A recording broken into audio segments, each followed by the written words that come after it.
What's going on, crime fighters? And welcome to episode 21 up in this business. It's your boy Knight. What's up, everybody? Logan Swish here. Big episode today. Big one. Like I said, this film gave you a one-stop shop for any and all goddamn things, film and entertainment. So I hope y'all ready. We got a big show. We got a fun show. Oh, yeah. So I hope y'all stick around. We thank y'all for those who will be joining us live and who will be watching this on playback. Hope you have some fun. It's going to get wild. It's going to get passionate. And it's going to get crazy. There's a lot of things we need to talk about. Ain't that right? I'm ready. I think that's correct. This will be a fun one. Yeah, it definitely shall. All right, y'all. So the rundown, the fruits and berries, the goodies, all of that. Here on the Film Cave, me and Logan, we have fun. We talk about film, we talk to y'all, but specifically, we give y'all a particular way to join the conversation, to come up here with us live, to have some fun, to get your questions out, or if you're shy, like, I don't want to show my face, there's ways on Twitter that you can do that. That is how they sound. That is how they sound, exactly, actually. So what you can do, at the end of the show, there will be a link sent to the live chat in which you can join us here live, show your face, ask your question. Now, there is rules.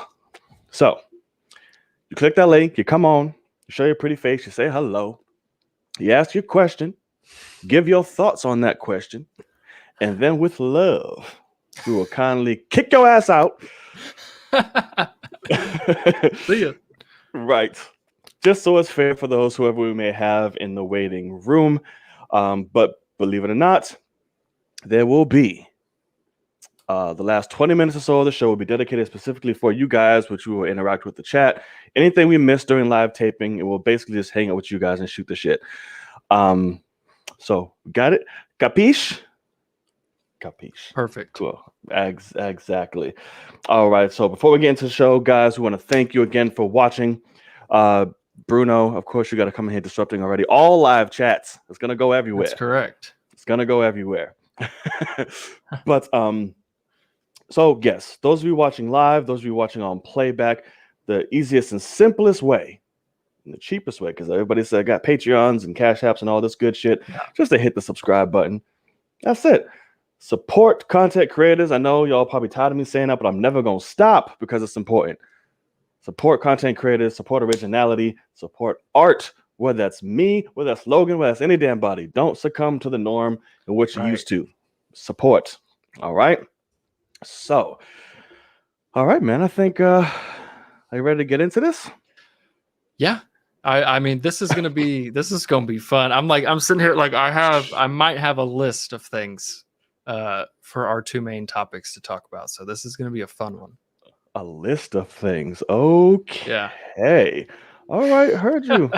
But we got some things to talk about before we get to those. Yes, we do. But before I get into this, to even find out if we need to, I personally don't have anything for this on our stream. Do you have anything for out there in the world that you kind of want to spitball? Or the only thing I guess, which I don't even think that you care about this necessarily. I can't remember if you did a video on or not, but the next Pixar film, Luca, is getting a new trailer tomorrow, and I was going to ask you if you've seen that trailer.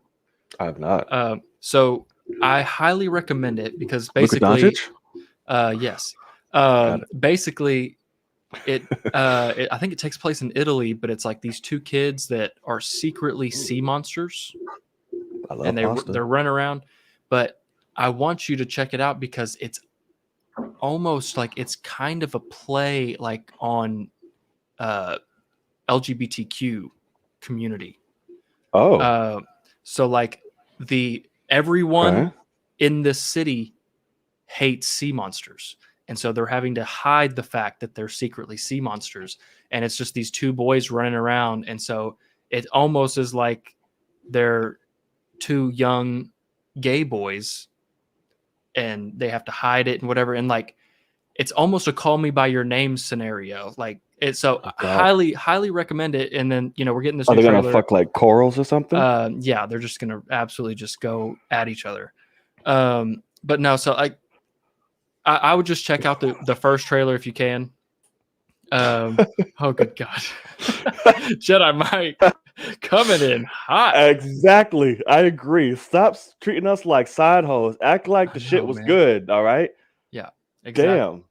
We You are worth finished it, ain't you? being the main. Right.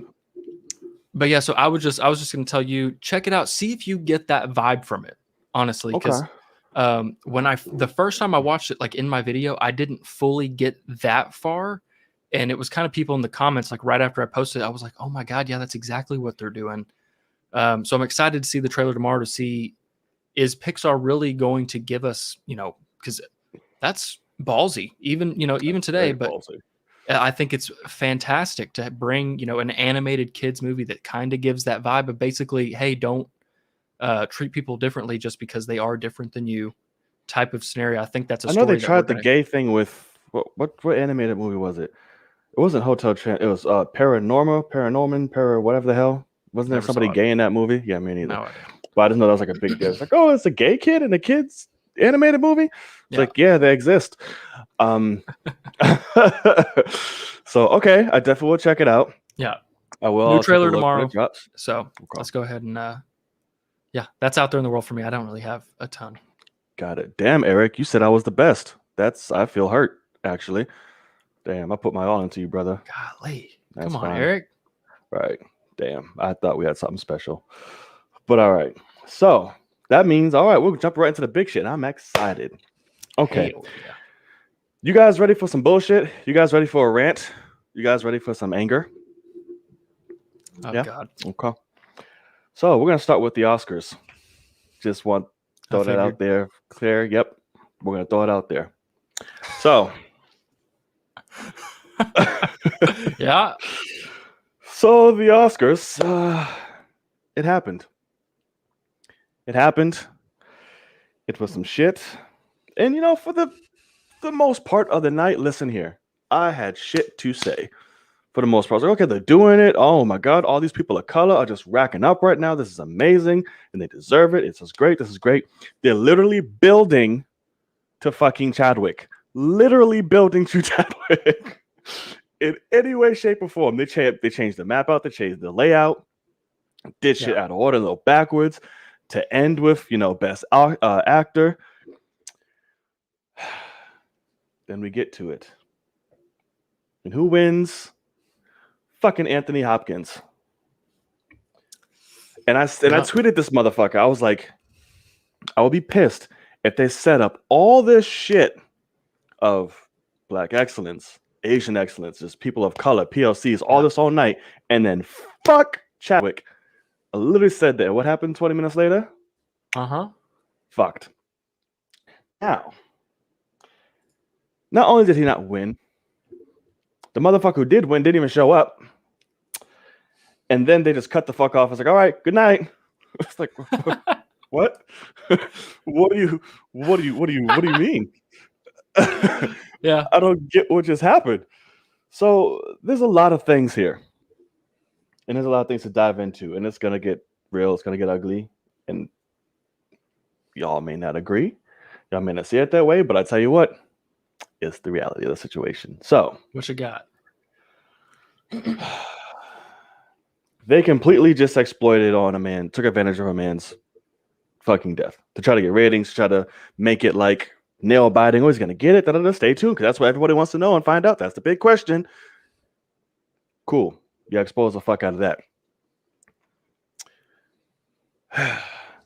Now, because you've done that, you have automatically just fucked over the spotlight of previous winners of a Asian woman winning Best Picture, the director, and all that good shit. So everybody who has won, we are now pitted against each other and overshadowed for our own success because of the bullshit that you just fucking put in that you just did. So even in death, we're getting fucked. Even when we succeed, we're getting fucked. There's always going to be a systematic way to just fuck us in the ass with no mercy, let alone a prayer first. And it's like, Jesus Christ. Like, how can there's always going to be a way. This system will always be in place. There'll always be some political bullshit, no matter which way. They do shit to be like, okay, here, y'all finally got it. But hey, we're going to win in the end. Boom. What? And it's just frustrating. People are like, oh, Anthony Hopkins deserved it. Yeah, sure, he might have been great playing for the millionth fucking time, old ass man who can't remember shit. Cool, got it. He could. It's Anthony Hopkins. I have no ill will towards him whatsoever. And the fact that he won, I'm not. People getting mad at him. It had nothing to do with the shit. Obviously, for not being there, then yeah, what the fuck. It is COVID, and he's like 83. But okay, it is COVID. But yeah, sure, whatever the fuck. But he apparently hasn't they left tried his house to. in like a year.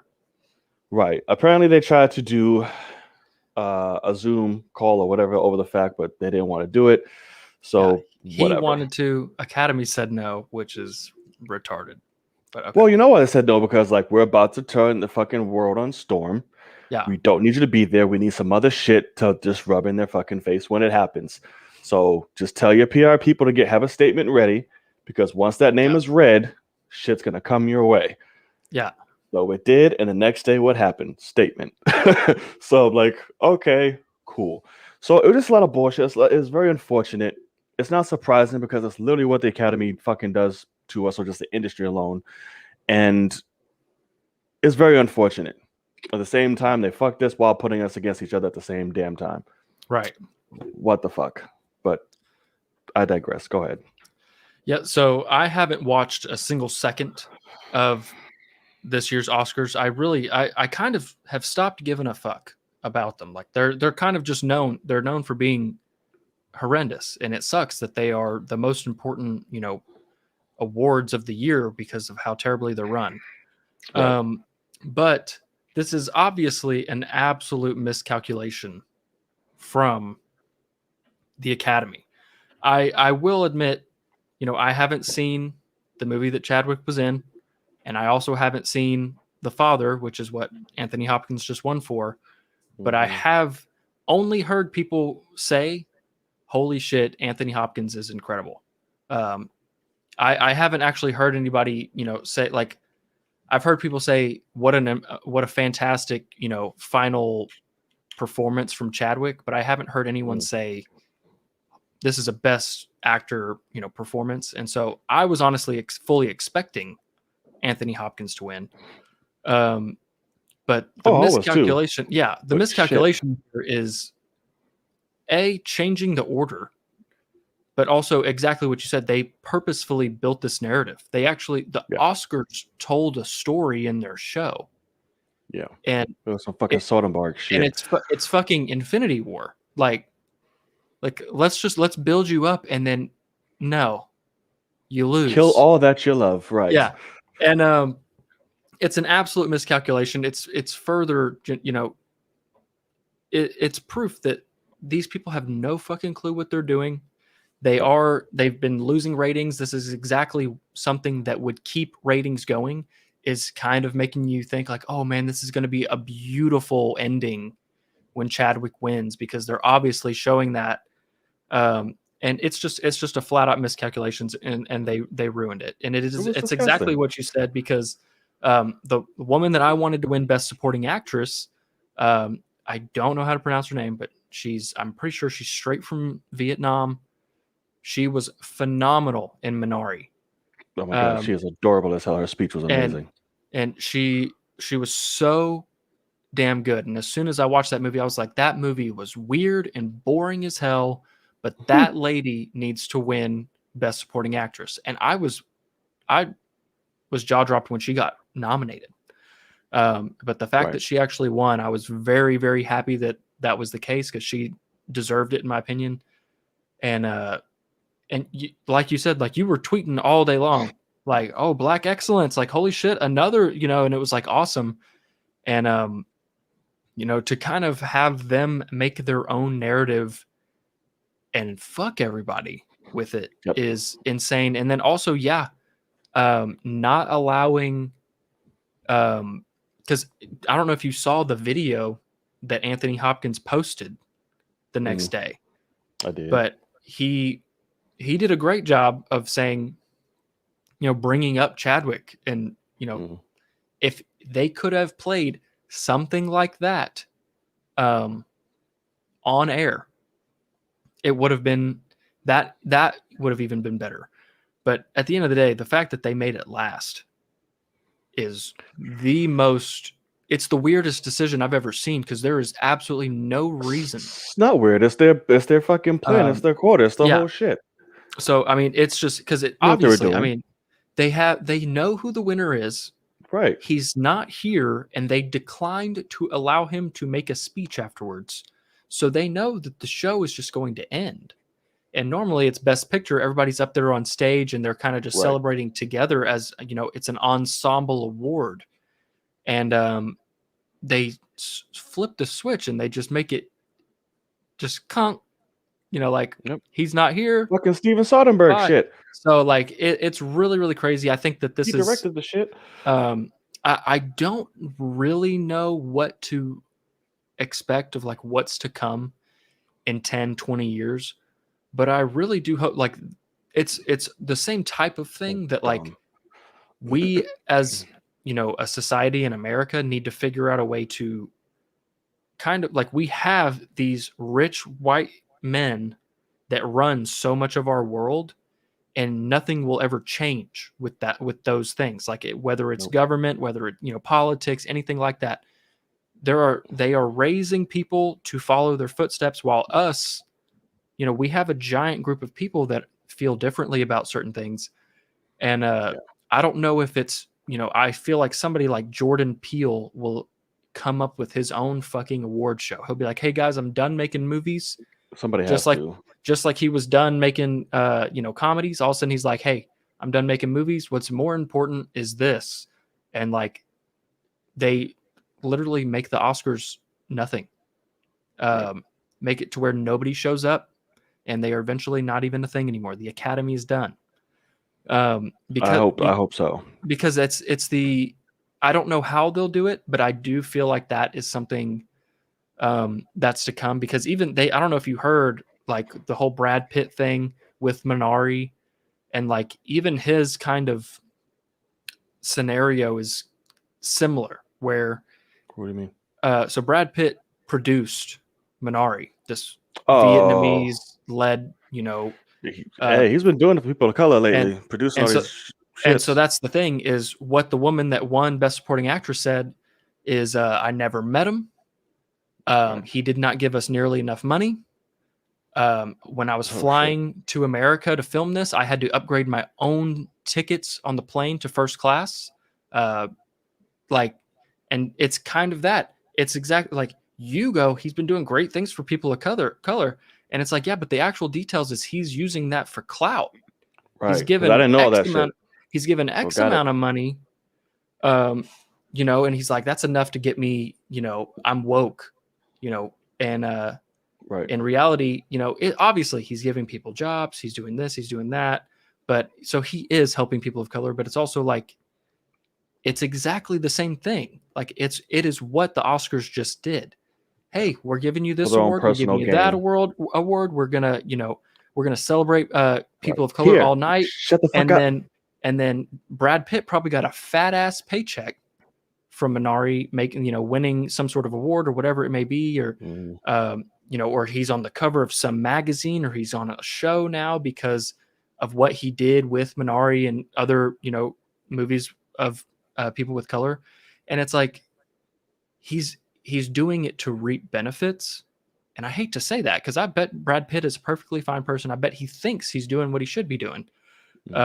But in reality, you gotta go all the way with this stuff. And it's that idea of, hey, I'm going to do this to reap the benefits of, and right. Use it to save face, make sure I'm good. Right. And I mean, I feel bad for Anthony Hopkins, honestly, because from what I've heard, he did deserve this award, and the Academy did everything humanly possible to make everyone that hasn't seen the movie feel like he didn't deserve it. Sitting there going, they're obviously leaning, they're paving the way for Chadwick to get this award. And the fact that it now all of a sudden it feels like he stole it, it's like an upset, and that's on them. If they had just played it like they should have, and been, obviously celebrated life, but been straight up and down normal and had him win, right. it would have not been as terrible. If he still would have won, it still would have been disappointing. But Sure. like you said, you're not fucking working off a man's death. Like, you're not trying to benefit ratings and boost shit off a man's death. Like, Right. you're not literally promoting this shit. Like, this is gonna be like, you guys know what's up. We're gonna save it for the last one so we can have everyone hoop hop hooray and da da da da da da da. And it's like, and I knew that because once the big shit started happening, like in terms of like actors, like lead actor and actress and all that shit, which are the big ones, which are the ones that technically matter. Yeah. I was like, okay, I already know who he's going to. I called it from day one. I was like, it's gonna go to fucking Francis because it's the same fucking safe bet and shit and everything else. And an actor, I called it's gonna be one of them. They're not gonna give it to us. It's just not gonna be the thing. There's like, you had your time, you had enough for the night. Now here we go. Yeah. Because Francis, even though I love Francis, her last fucking few roles have been just the same bitch in just a different movie. I'm like, God damn. So I'm just like, it's gonna be her or Coleman. They're like Oscar fucking worthy. Correct. So I'm just like, okay, fine, whatever. Yeah. Because I expected either Anthony or Gary to win this because it's the same with them. Just Oscar fucking gold, same shit. Here you go. Yeah. So I'm like, okay, and that's indeed what happened. Yeah. So I wasn't shocked. I was just hurt.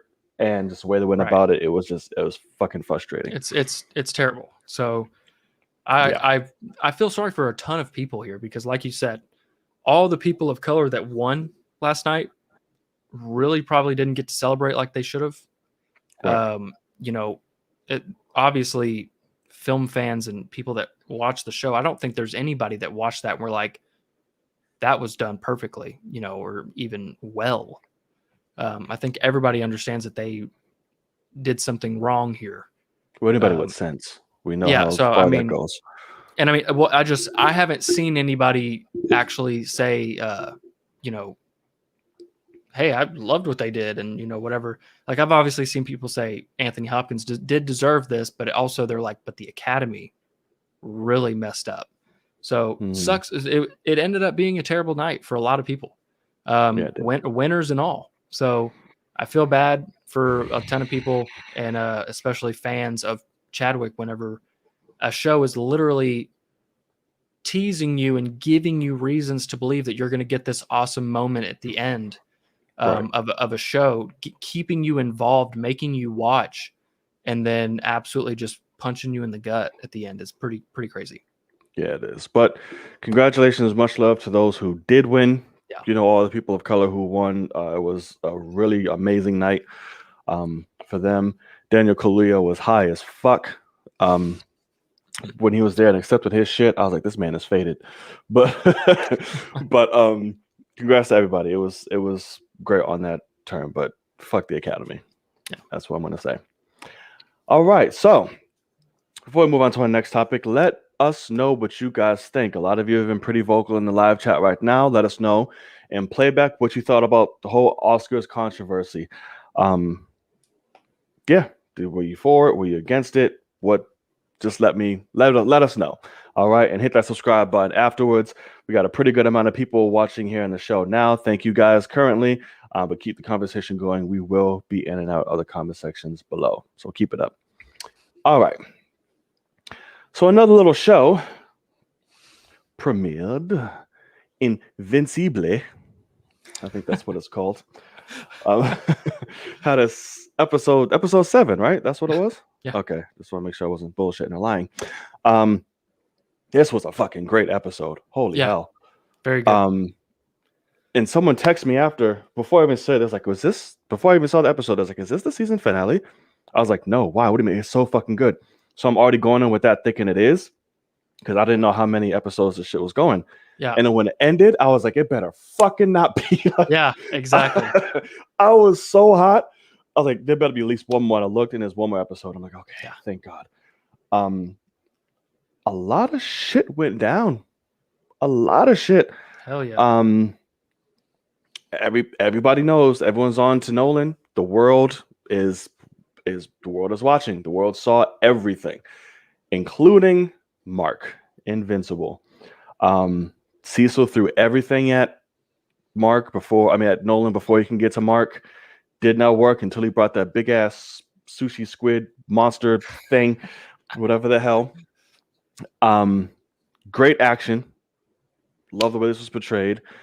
And what I said came to pass with Robot. I was like, all right, cool. There we go. You're right there on point. Yep. Didn't expect it to be Rex's ass, though. It's Did weird not as expect fuck. that. It's very weird. He's a kid. But I get it. But I was like, this is weird. I just thought you was making a whole new body for yourself. I didn't know it was, hey, it's just going to be Rex. I was like, oh, shit. Rex, as a kid, to be with Monster Girl. Right. Who looks like a kid, but not a kid. But technically he's 30 and she's 25, right? Like, shouldn't she think grown men are attractive, not children? I bet you they'll talk about that. She'll go, what the fuck were you thinking, you child looking, Right. I mean, maybe if because they're both of age, but they both look like kids, maybe it's still, I don't know. It's weird. It's weird, but that's the only way I can think of it. Like, she drinks beer and shit. Like, she's going to look at that and be like, I'm trying to get a man. She's like 20. But see, that's weird. Because if she goes a full-grown man and you go out in public somewhere and you're with this little ass girl. It's not about the look of what's weird. It's about the fact that she's 28 and she's looking at a child. Like, well, he's 30 and he's looking at, so they just look like a child. So that's the thing is, Robot is a pedophile looking guy because he likes the look of her. Okay, you mean like got you. Wants the look of a man, but she can't because she looks like a kid, and that's like the play. I'm interested to see that dynamic because I think it'll be hilarious. I got you now. Yeah, it's still weird if we try to justify like he knows she's 28, but yeah. Because he's like, I thought this would be easier for us both. And it's like, she's going to end up being a baby if she keeps changing because she gets younger with every change. So it's like, you're not helping. But so we'll figure it out. Yeah. We'll see what happens. Yeah, you're right. Okay, good point. It's still weird. Chris Hansen from Dateline NBC will be around the corner with Monster Girl. His ass about to be in jail because he likes little girls too. So, okay. So that happens. And then the twins bring back Immortal for nothing, but not for nothing, because he immediately got his shit rocked again. I know. But with great purpose and execution, because now everybody saw that shit. We was like, bruh, what are you doing? Right. What are you doing? Mark better get it together. I don't know what he's going to do next week because he's getting his ass kicked by everybody. Yeah. And you expect to take on your fucking daddy. Yeah, you better unleash that Super Saiyan shit you had earlier and make it work. Yeah. And then just ended. We need to talk. That's what I said in my video was like, I was like, they have to give Mark either a new power or make that Super Saiyan thing where he actually gets super mad and make it last for like hours, because he is not strong enough to fight his dad, period. I mean, it's just not going to happen. It's rocked. So I'm very interested to see, because like you just said, he's been getting his ass kicked all season by random people. So interested to see what they do. They might even just go the story route and more so make it, like, Dad, what are you doing? And then maybe bring that lion guy that almost killed Mark and like have a team up where it's a bunch of people against Nolan and they have to try to take him out. And like, I hate that. But that's the thing is that's just Mark. Right. So I don't know what they're going to do. It's going to be very interesting though. Yeah, it is. Great cliffhanger. Really great cliffhanger. We're finally going to learn. I think opening scene of this finale is going to be, why in the fuck is he doing this? We need to talk. Coming from a whole fucking Nolan. Episode, we need to talk. You don't understand. Trust me, there's a reason. Yeah. You don't understand. Yeah. Bitch, tell me that. I know. Like, it's like, trust Shut me. the fuck up. Right. Tell me why to trust you. Your wife is right there saying, first of all, tell me what's up and then get the fuck out my house. Yeah. I was like, yo, she's a G. Like, she don't care. She's like, get out my house, bro. Like, and everyone is coming together to take out Nolan. I thought Cecil was gonna get it when he went to come face to face with Nolan. Yeah. But no powers or not, he's still fucking outsmarting everybody. Yeah, he's right. pretty good. I was like, all right, sir. Go ahead. Yeah. Love it. I'm excited. I forget. Fucking Amber's there too. Right. So we'll Yeah. see. Cecil kept telling the fucking Teen Titans 5.0 to chill out in the bunker or whatever.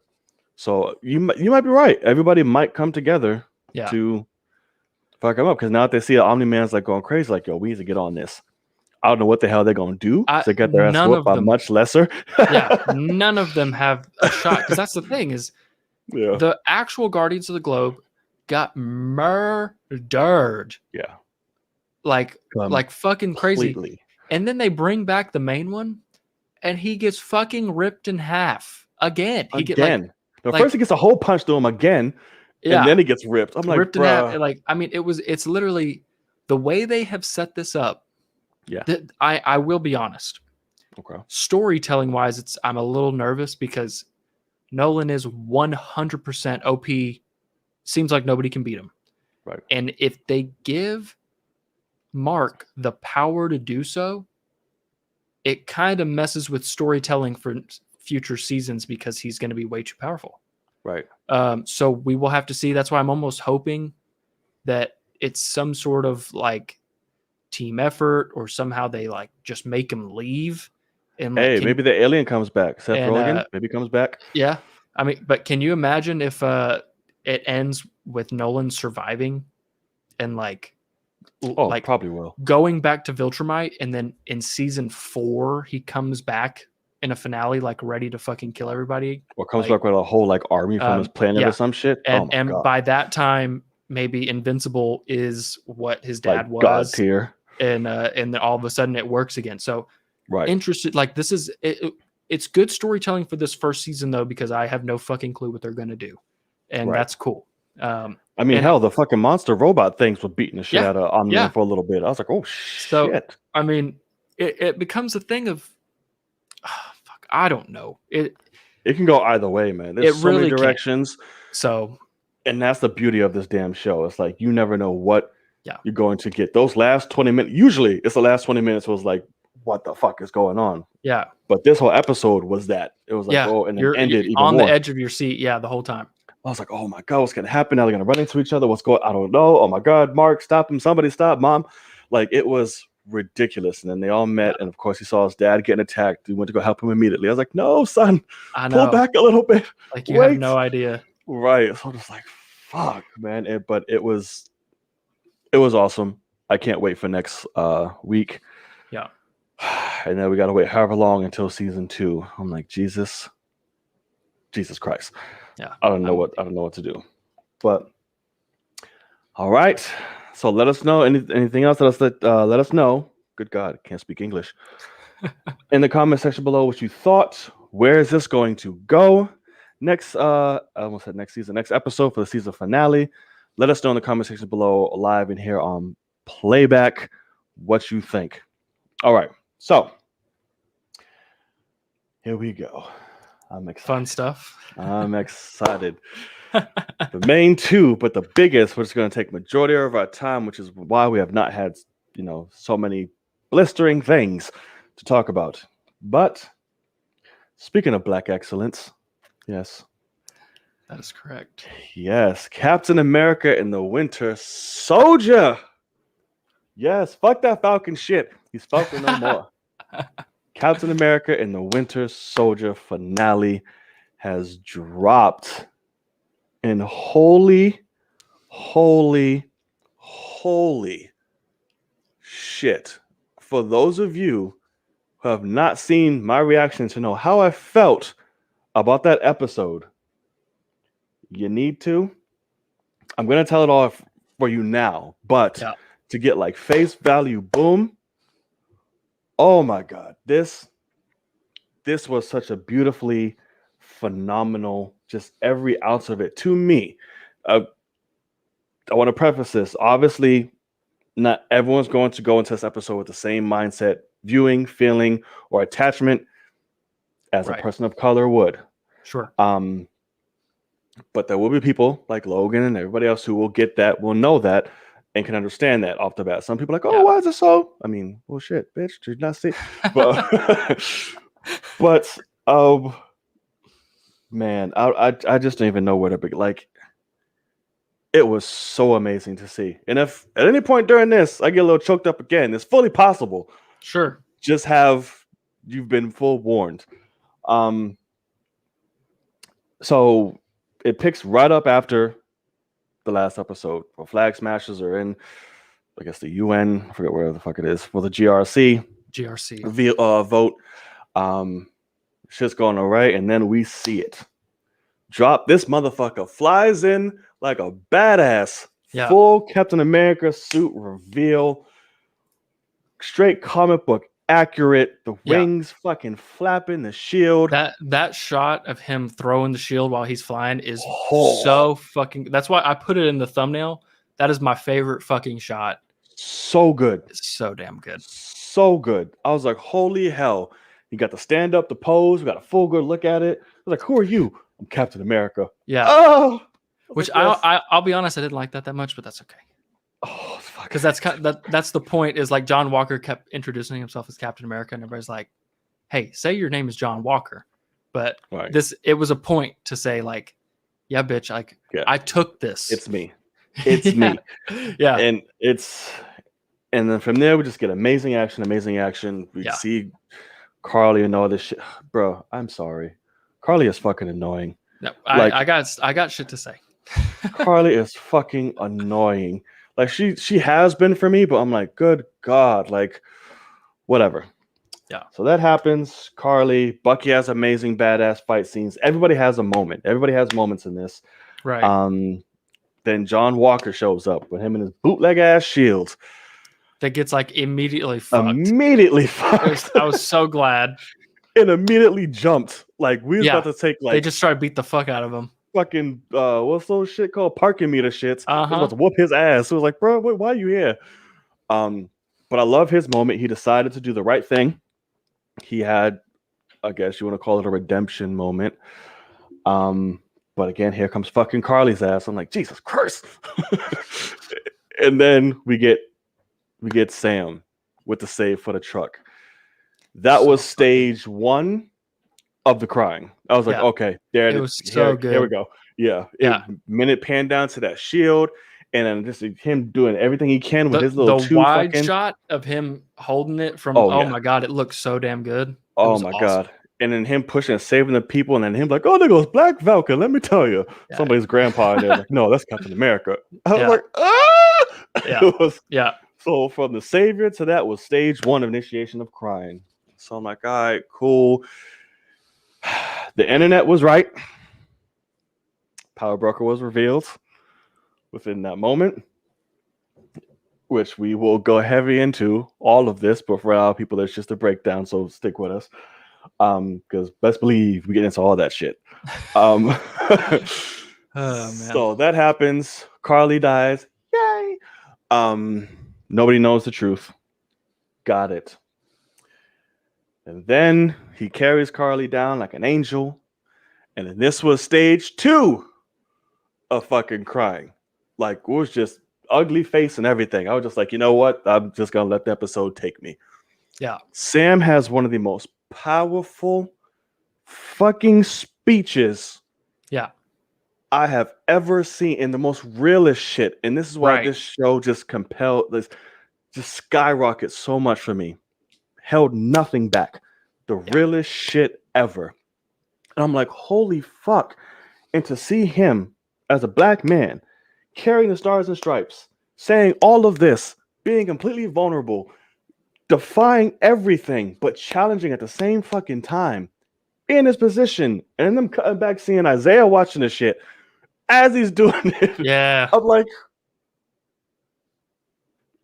what can I do? Like, I could just cry at this point. Like, that's all that's left of me. So he has that moment, which we'll get to more later. Him and Bucky have the moment, calls him Cap. I love it. I was like, oh, that's great.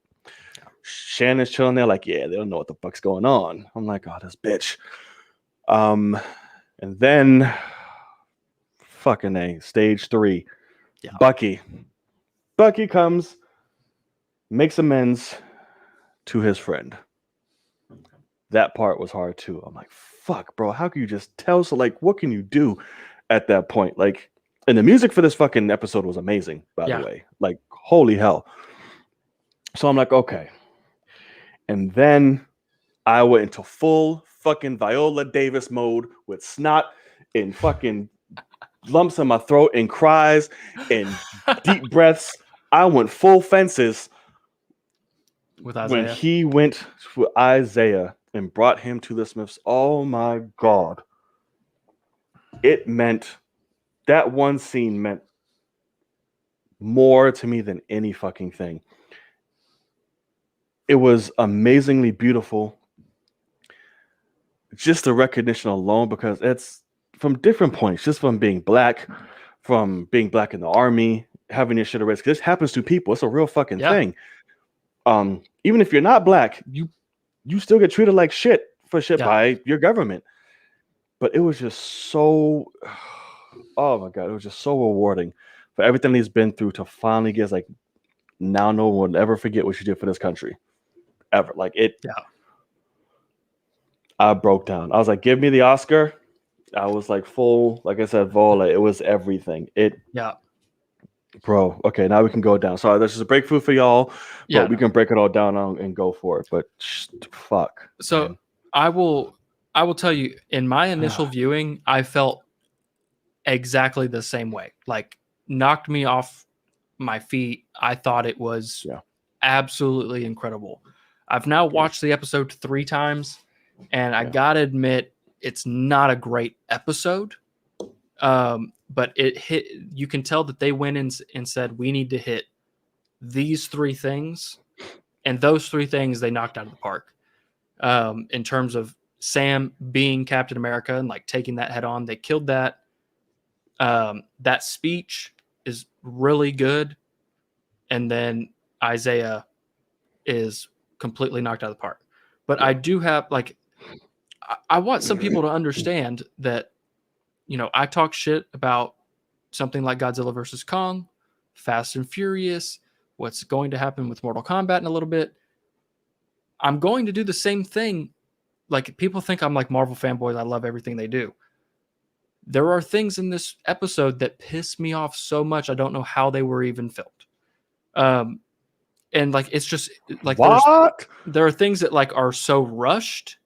There are things that have, like, I do feel like the speech is not really a speech. It's a conversation. And it was a 5-minute scene of him talking. And even though what he's saying is powerful, it fucking drags on multiple viewings massively. I highly disagree. So, I mean, because it's great. Everything he says is great, but I think they could have shortened it. But you know, you want to get to Sharon. I think Sharon Carter's entire storyline in this show is just forced on us. Like, I'll agree. It literally is like, hey, we need her to be a part of this. Shove her in there as much as possible. Like, the fact that, like, you know, the episode does start really quick. Sam's flying in and he's immediately talking to Bucky. Bucky's already there. And he's like, hey, by the way, I called backup. And Sharon is literally right there as Bucky gets that message. Hey, sir. And it's like, glad to be here. It's kind of like, it's just so like cartoony, I guess. But then you get to like, so since you said all the positives, like I will reiterate everything that you say is good, but I'll go into the negatives since you went so hard on the positives. So like in terms of logic in the story and the script, if this government building is getting taken over and now on lockdown, and there are people in the building a part of a thing, you probably shouldn't announce evacuation plans over the intercom. It doesn't make much sense when they're sitting there saying, we're going to do two buses downstairs and a helicopter up top. Like, everybody get to your positions. And it's like, okay, what are you thinking? I didn't repeat that. I was so much in hype and everything. Right, exactly. So that's what I mean is first episode didn't get it at all. But second one definitely did. Carly calling Bucky on the phone when that lady just happens to be right by him. Yeah. And he's just sitting there and he can't talk and walk. So the whole point is that she calls him and makes him fucking forget what he's supposed to be doing. Distraction and like, shit, and it's like, that's dumb. He should like like walk and talk, brother. Walk and talk. Yeah. I will admit, like Carly, like Flag Smashers in this whole episode are pretty bad. Them But being I've super never liked soldiers, them, no matter but what. like them being like the whole super soldier serum, super soldier thing flew out the window. Everybody's just super powered now. It seems like. What do you mean? And so, like, to the point where all the fighting was like normal. Like, it wasn't like people were superpowered because, like, oh yeah, because everybody was a fucking super soldier, right? And so it made it like less powerful for me. See, I tend to disagree on that one because I think it's the subtlety in those fights that work for me to remind you. Because like them literally just swinging around fucking so that's the toll point meters and shit. It's like, well, shit. They're taking the importance out of it because they should be looking at it and saying, we've got 9 super soldiers in this one building. What the fuck's about to happen? Like John Walker being a super soldier, he just gets the shit beat out of him. But I hated how he just turned good immediately. All of a sudden, he's like buddy with everybody, doing quotes from Abraham Lincoln.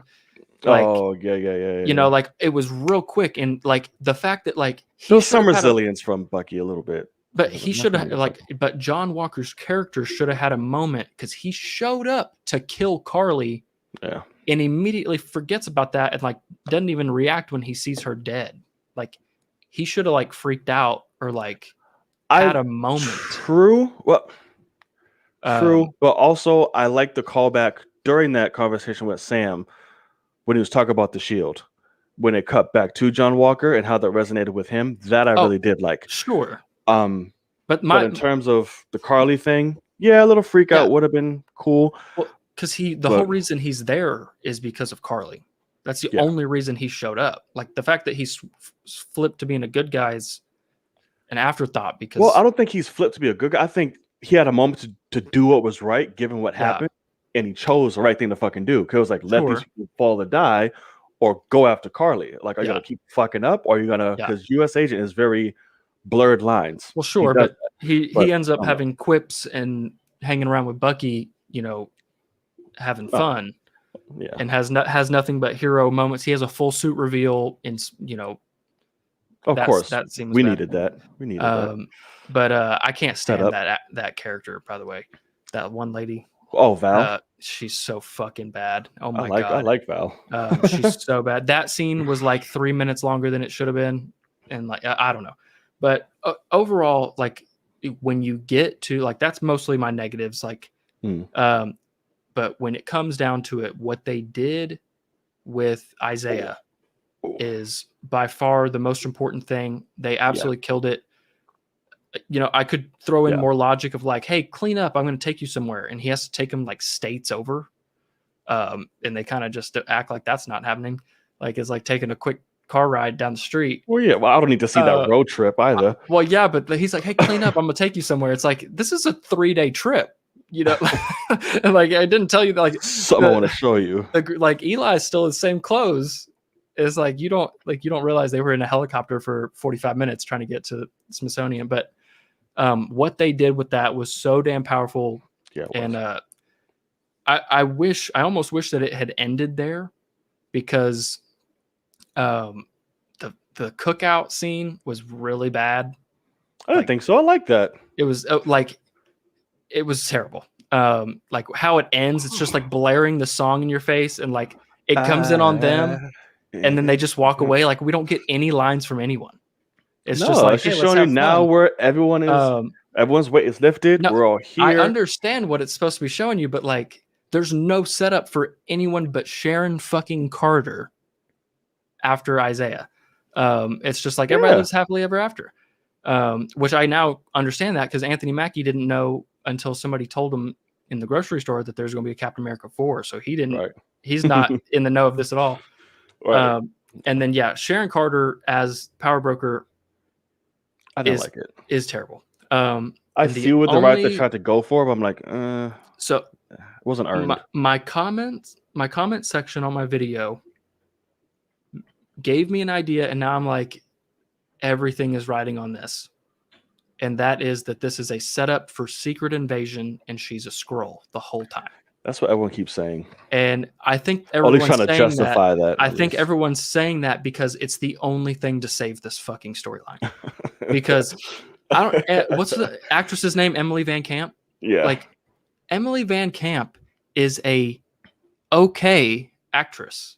Like she's fine, and she didn't nuance the fuck out of the season and make you think, oh, she's good, oh, she's bad. Like no, they just kind of threw it at you in tiny scenes, and then like it's very forced. And so we will have to see what becomes of this, because her being a Skrull makes sense.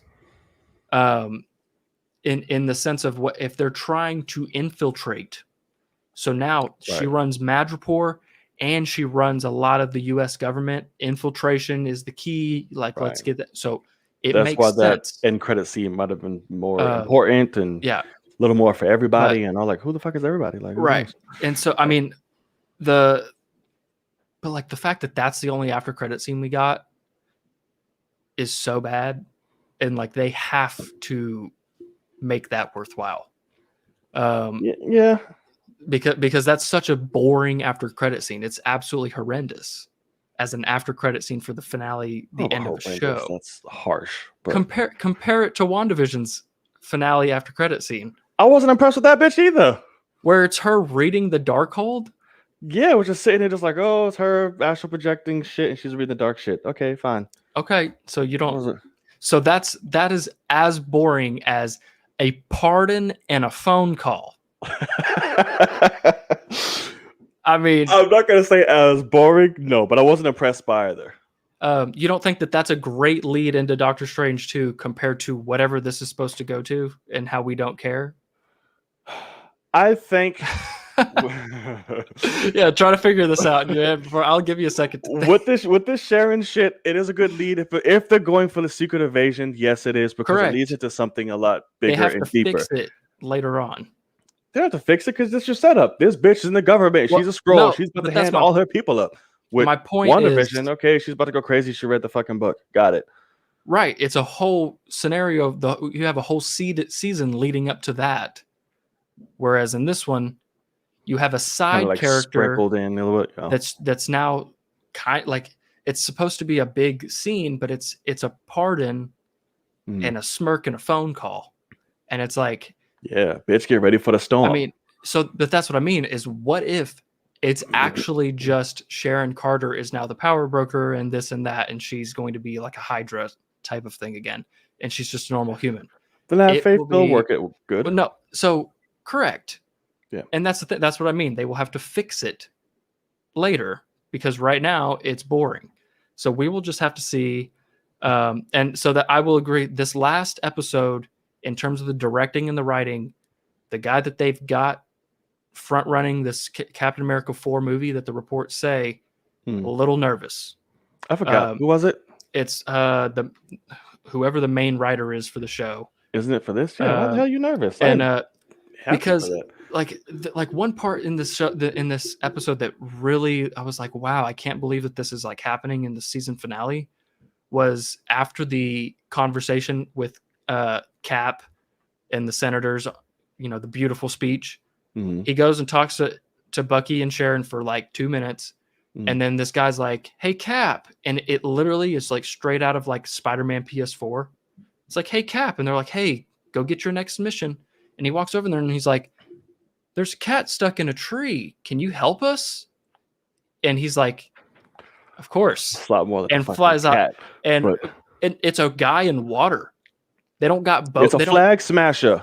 They don't got people that they can go fucking just catch this guy. No, all of our efforts went to the GRC. You can just go fly and get him in 2 seconds. But my point is like the guy, the dialogue is literally this guy goes, so there's a flag smasher stuck in the water. Can you help us? And it's like so video game. Like so. What do you say it like that? You made it sound like he's some peer. He was just like, hey. Pull the clip up. Can you help? No, that's not what he says. He goes, we found a flag smasher in the river. But he starts with the word so. I just watched it before we started. Oh, yeah, he said, hey, Cap. Absolutely. No, he says, hey, Cap. Hey, Cap. No, he goes, hey, Cap. And then he walks over there and he goes, so there's a flag smasher. And like, it's just so like dialogue from a video game. Can you help? It's like, always. I got you.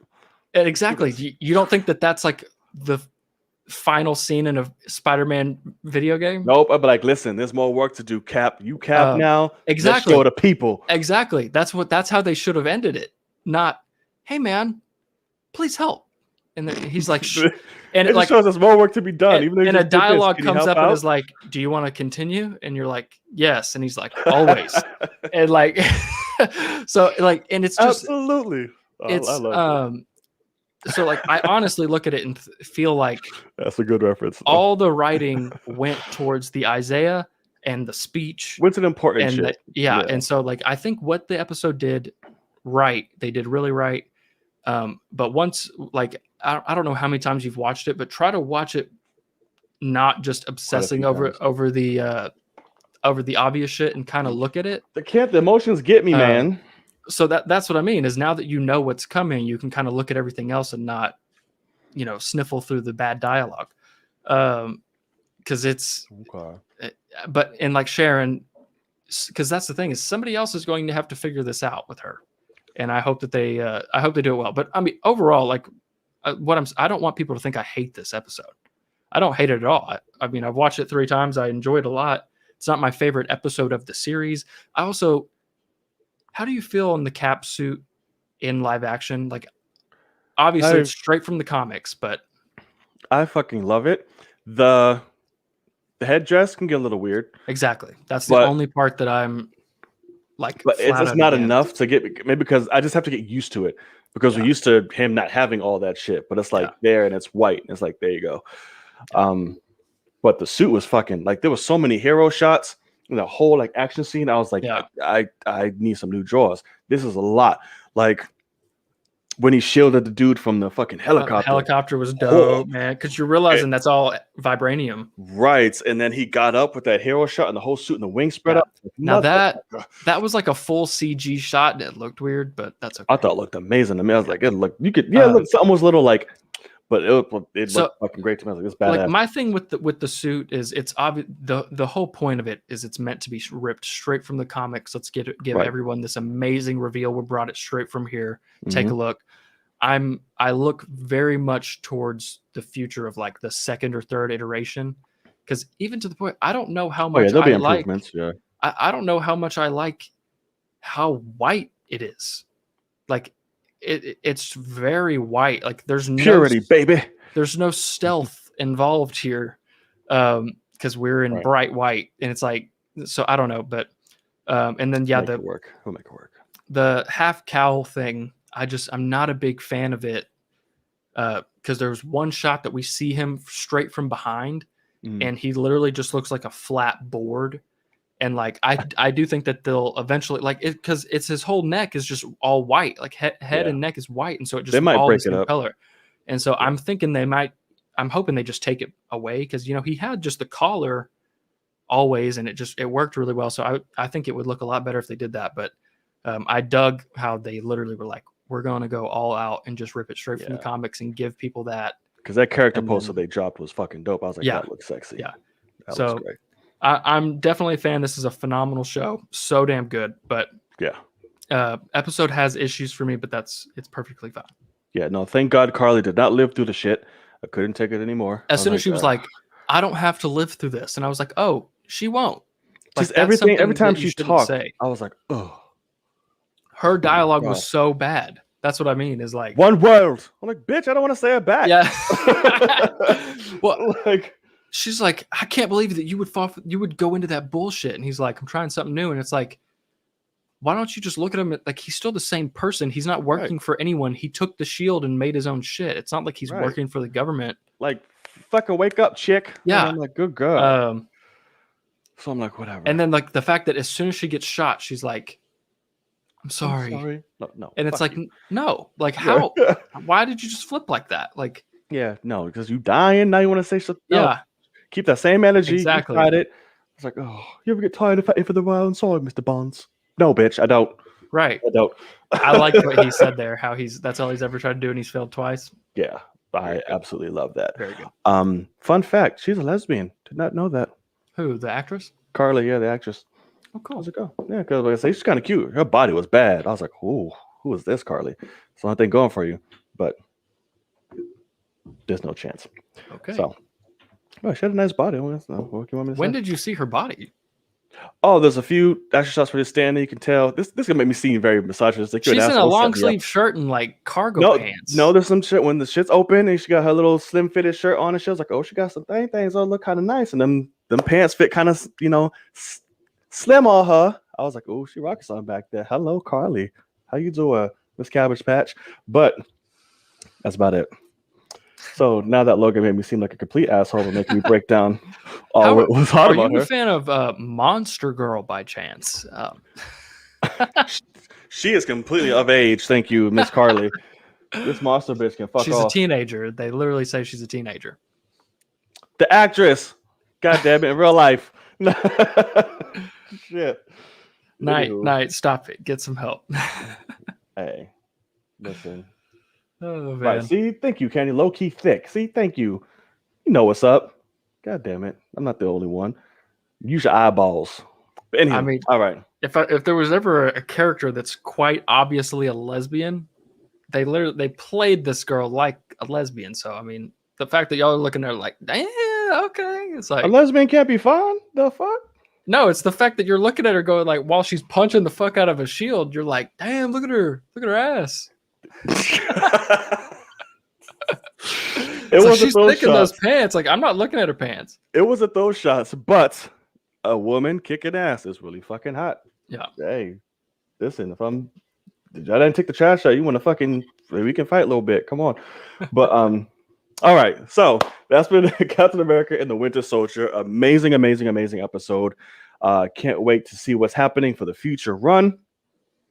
Yeah, man. So let me know what you guys think in the comment sections below. And when we see this bitch on playback, comment and listen. Hashtag Carly Fine. If you agree with me, just put it there. We all know Carly Fine.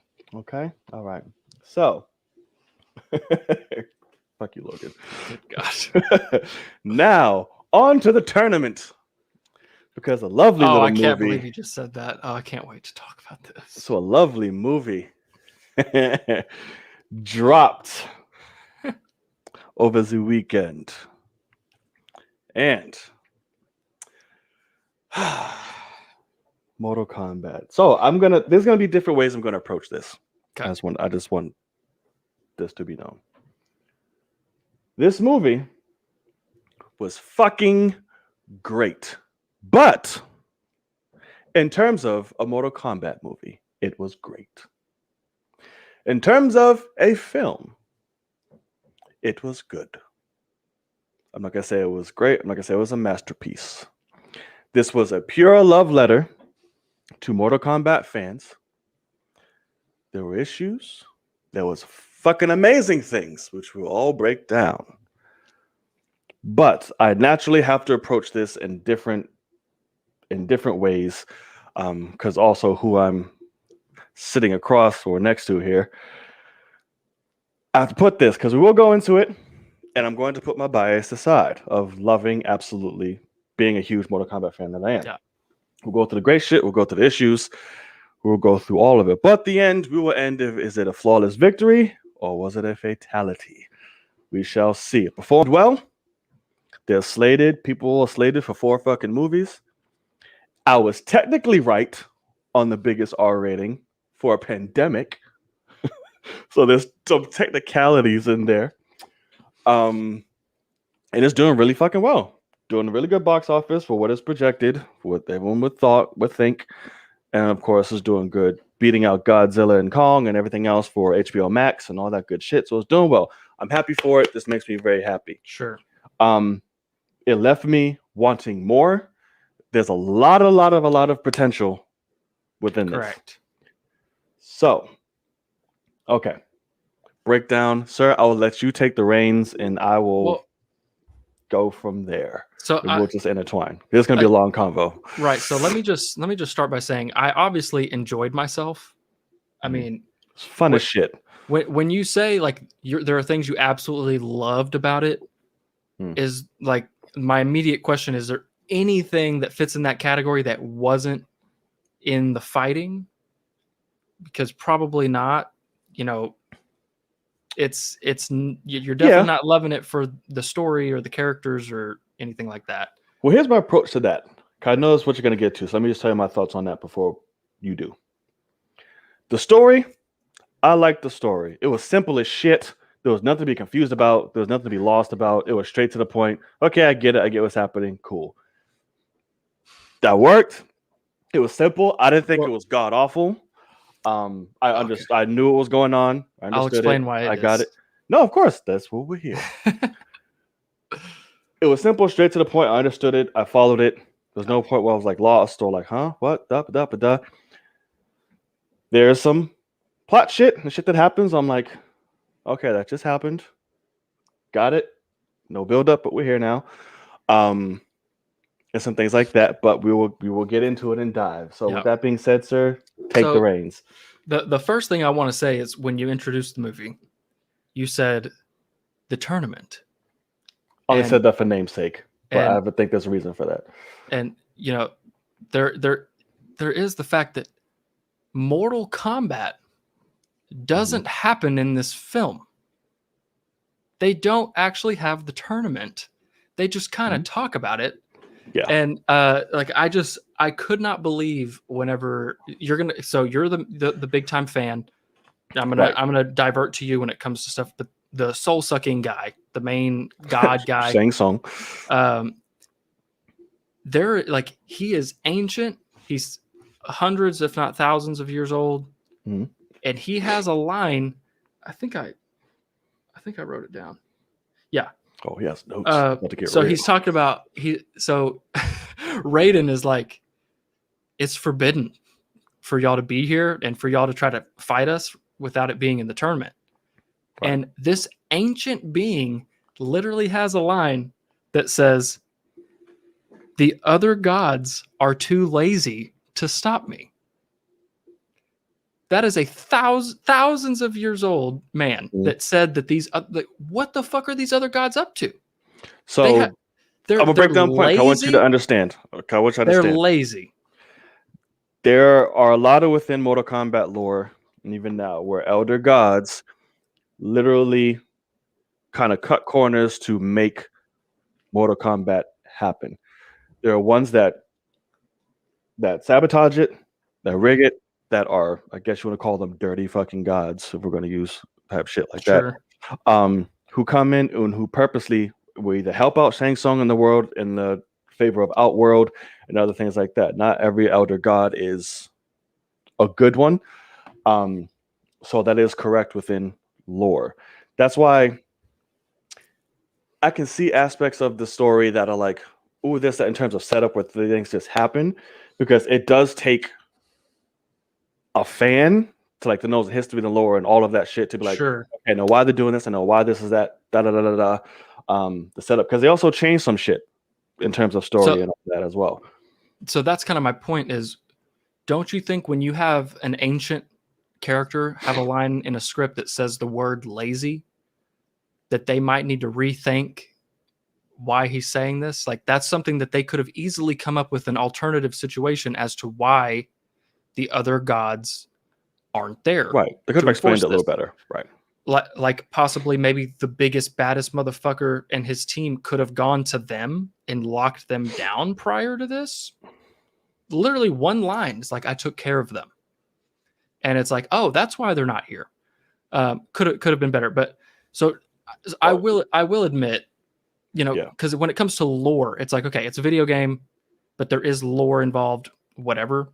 But like, there are things that for the story you might want to change because they fit better in live action. So some things they did. So I just want to get into like I just did it with Falcon the Winter Soldier. I'm going to do it here when it comes to logic, when it comes to grounding things. Yes. I actually busted out laughing in the theater. I watched the movie by myself last night. So it's fresh, saw it in IMAX, real big, right in front of my face. I actually busted out laughing during the climax of the film because so it's Cole. Which part? It's Cole, it's Scorpion fighting Sub-Zero, which had some cool shit involved, whatever. But you're meaning to tell me Scorpion's dope. But you're meaning to tell me that all Scorpion had to do was start a fire in 1647 and he could have brought his family back to life? Because that's exactly what Cole starts punching the ice and they give it a little puff of heat and they're just walking around like, oh, thank God. They're not hurt. They're not this, they're not that. And no, don't even get me started, because not only that, but the whole scene gets taken place in this giant warehouse type event place that Sub-Zero has taken over, and it's frozen solid. And there just so happens to be a set of lockers on the wall over here after they're thawed out. Sure, that's Cole's gym that they're at. And it was right in the beginning of the movie. He's going to walk over there, break open a locker of ice, pull it out, and there's a perfectly dry, warm blanket ready to go inside this frozen metal locker. I don't know if it's warm. It could still be cold. Just because it's not frozen doesn't mean it's not cold. Everything in that place is rock solid frozen.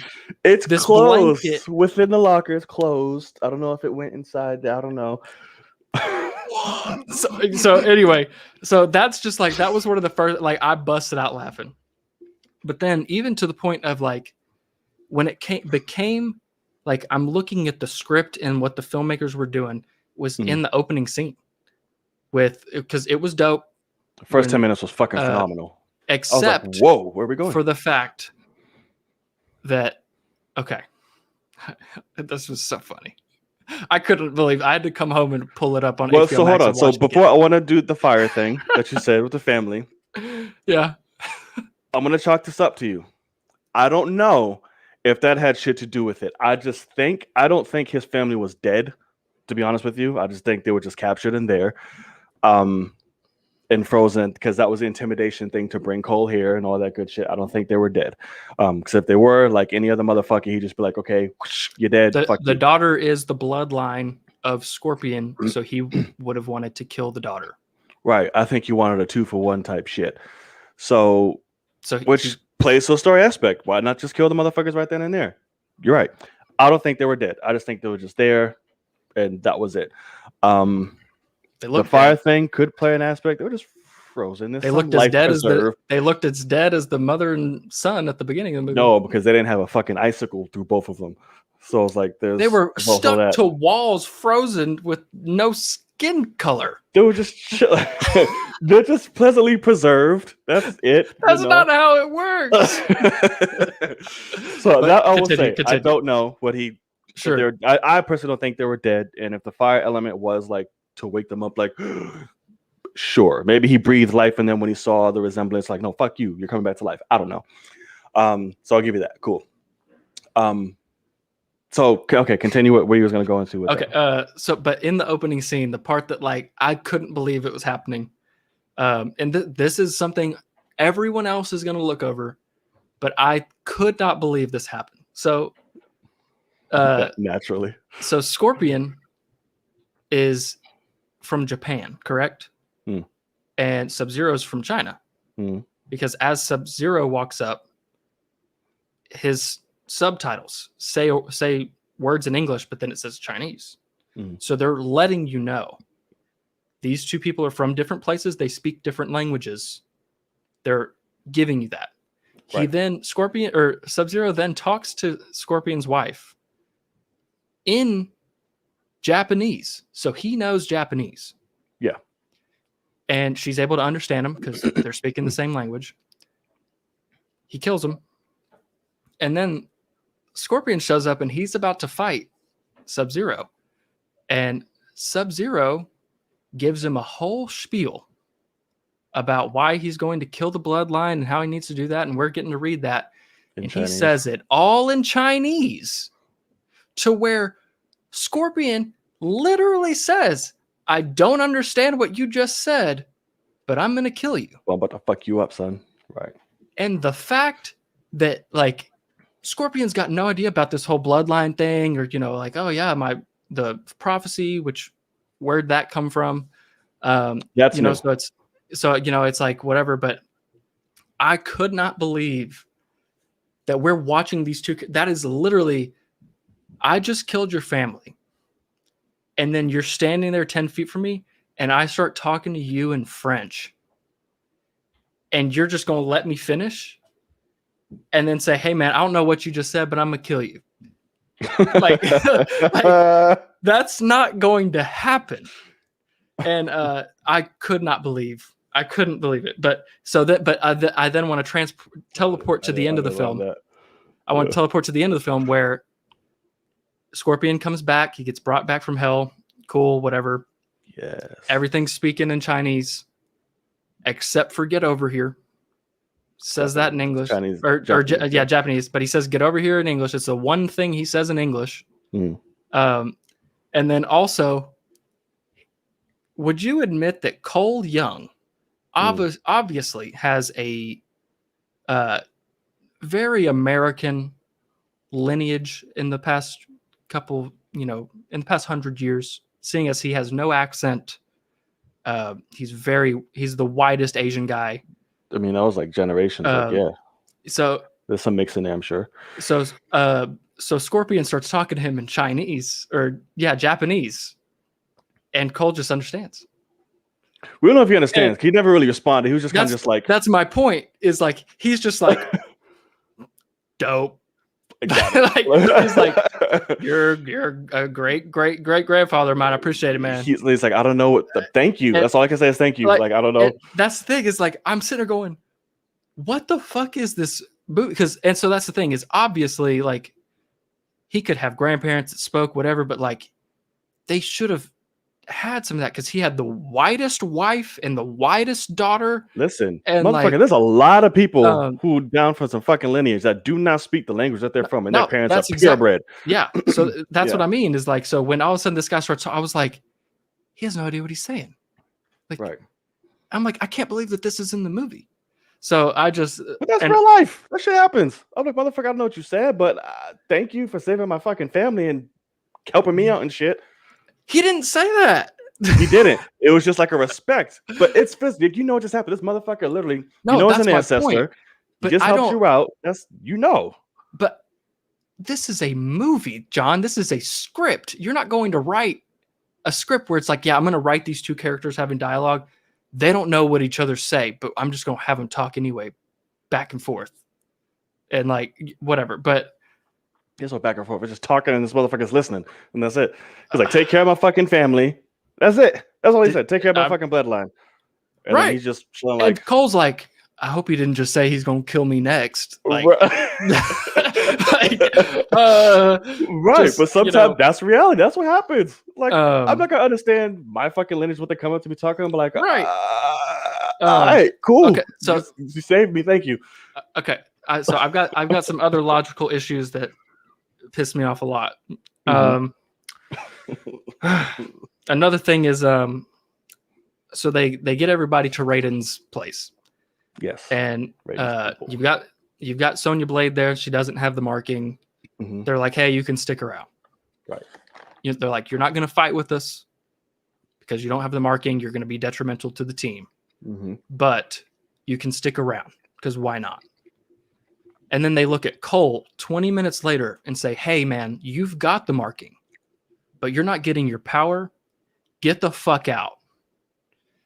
And they kick him out, even though they know, all of them know, that Sub-Zero is looking to kill anyone with the marking. And this is the one motherfucker in the prophecy that y'all are talking about that you might want to have his back. And so that was deliberate. No, Raiden. I know. Yeah. But also, like, go to unlock your shit. That was all part of his plan because he knows that. But his family could have died, and they end up dying anyway because this gives the location. The fate of the few go outweigh the fate of the many, brother. I was like, listen, fight for what you want, unlock your shit, and if you fail, we were better off without your ass. But that was for it to unlock. That's what he did. It's like, thank you for unlocking my fighter's shit. There is a prophecy here that says this motherfucker right here. But that prophecy also has the fate. That's not going to do shit for me if you can't unlock your shit, if you're useless to me. So either way, we are fucked. So it's like, either go figure your shit out. I need to put you under pressure and get you upset. Bring the family here. like Sonya Blade. Because then there'll be no unlocking for him because he didn't have that fire within They all him. got their ass kicked Because they'd anyway. be protected. No, they all got their ass kicked anyway. Yeah, but I'm saying they wouldn't have came in, is what I'm saying. Because they would have been there. They would have been, Kano. we're still fucking doing, oh yeah, I guess that's true. Kano still would have been some fuck shit. Yeah. Kano sides with the guy he murdered. Don't even give me, He doesn't care. He's all greed. That's all what Kano is. So one thing I will say, which we talked about this, I was interested to hear your thoughts. Right. And plus, Cole Young literally has plot armor, by the way. Very much so. Yeah. Not only is it armor, Literally. but also let's make one defensive weapon and one offensive weapon out of rope. Yeah. But on Melina, I remember you saying thick ass Melina. You were like I saw that upset that she didn't have her mouth, and I was like, maybe they'll rip her mouth open in it. Right. She ended up doing it herself. Yeah. About 7 seconds before she died. I was like, "Ooh, hey." Yeah. But it looked cool when she had it. Yeah. Or were you upset that they didn't let her have it the whole time? It looked cool when she had it. I was like, "Oh, cool. That's nice." I would have liked to have seen that bitch throughout the whole movie, but I was like, it was cool. At least I got it before she got blasted that they showed us in the trailer. But yeah. After fucking Sonya Blade just got her shit and immediately just unlocked her fucking Arcana. I'm like, all right, cool. So that was we're here. He was like, oh god, the names are it's not Kung Lao, it's the other one. What'd you say? The fire one. Liu Kang. Liu Kang. The fire one. He was the one that like, I killed this guy, took his shit, and immediately got my power. Showed up to Bo right now. And he's like the chosen one. Like he's like the whatever. And Sonya gets the same shit. And like she immediately knows how to use it. She's able to murder people with it. I was like, oh, guess you just got this shit, huh? So I was like, all right. Just for fun. And then and then Jax, I really did not like how his power was to enhance the arms. He was like, I didn't get that. I was like, he should have just not had the arms and then gotten his Arcana. Is that what it was called? Yeah, Arcana. And it given him the arms instead of like, hey, we just so happen to have robot arms. They're real skinny. We're gonna give them to you. They're weak as fuck. And then thank God your fucking Arcana will enhance. We'll turn to a fucking transformer and then you'll be good. Because these things are fucking whack. Yeah. So that was funny. So keep going. Now go through mine. We'll talk to it. We'll go. So at the end of the day, this is what I'll say. Just because a movie is being made out of a video game does not mean that the quality can't be taken seriously. Like, they could have made this so legitimate and so fucking awesome. Like, this is exactly what people used to say about comic books. Awesome. Like, people used to say comic books, you can't take those seriously. And then you get what we have now, and it's fucking awesome. And, like, you can legitimize things. And so I just hate that, like, there's editing problems throughout this whole fucking thing. The script is bad. Like, and at the end of the day, even the fighting for me, besides fatalities, and which we only have like 5, they all come at the end. And then Kano's language, this did not need to be R-rated. Like, the fatalities ended up being so out of place. Like, all of a sudden, that's not true. Like, we're just like, oh, let's fist to fist fight. We haven't seen anything too crazy. And then Liu Kang's fucking dope hat Kung Lao it turns into a saw blade. Literally makes it a table saw. Yeah, throws it in the ground. That's his fatality. Yeah, and rides her into the fucking. It was beautiful. And oh my god, it was. And so like it was like. Beautiful. And then not only that, but then like they go to like fight.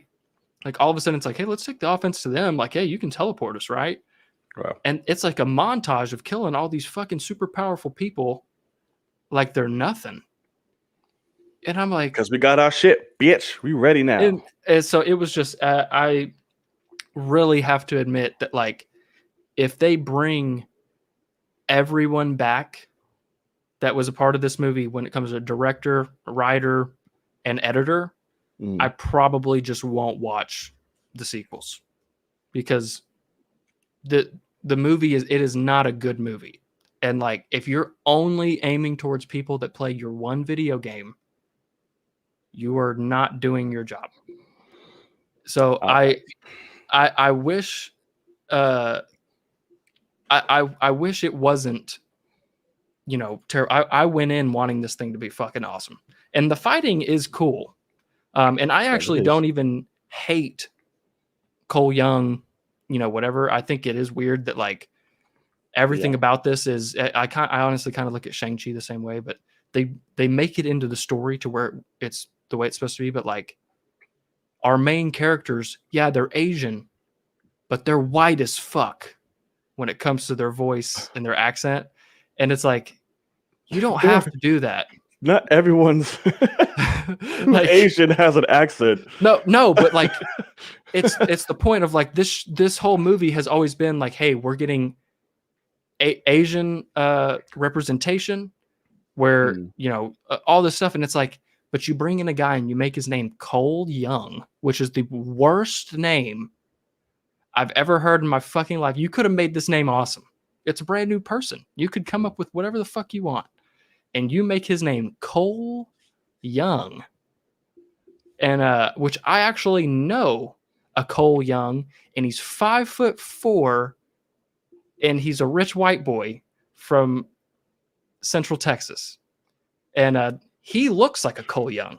This guy looks like I don't know. They should have come up with like the names from like Big Hero 6, where it's like you got Takashi and shit like that. It's like, hey, that fits. He's American, but like, and so like, I don't know. I think they had a ton of fun making this movie. Right. I think that they think this movie's awesome, and that's great. But it's got some good fighting. It's got good effects. Could have literally used Louis Tan. Yes, that is 100%. Yes, you could have. And yeah, I mean, at the end of the day, did it give us good fighting? Yes. Was it enjoyable? Sure. But like, I couldn't. I'm not going to watch it again. Like, once again, I can't watch. Like, Warner Brothers can't stop making movies that I won't watch again. And that really pisses me off, because we've got Wonder Woman 84, Godzilla vs. Kong, and now this, all three in a fucking row. And then before that, it was Tenet, which is dope, but I watched it a million times. I still don't get it. And so it's like, it's tough. And I wish that they were better. But okay. I mean, I get that you enjoy the hell of it, but you also see that there's problems, and that's fine. But it's just, I wish it was better. So for me, since it came out, I've watched this bitch like 4 times. All right, Mortal Kombat for me. So, like I said, that opening was fucking phenomenal. I was like, wait, is this the type of shit this type of movie we're gonna get? No. All right, cool. We did not. But when he shows up back at the end, Scorpion is fucking dope. Yeah, dope. 100%. I lost my shit when he showed up. And he's always been my favorite. Like, I don't know Mortal Kombat, but I was like, they made him awesome. Please continue. Sorry. So I'm gonna come at this, like I said, from film standpoint and fan standpoint. Yeah. So we had this. We started off strong. I'm like, cool. This is how we're about to get. I'm on board. We did not. It turns into a whole different movie by the end. I'm like, all right, okay. So I didn't mind the fact of Cole Young so much. There's some points like I don't think we really needed him, but I get it. This very much is a setup movie, for sure. So there was no tournament.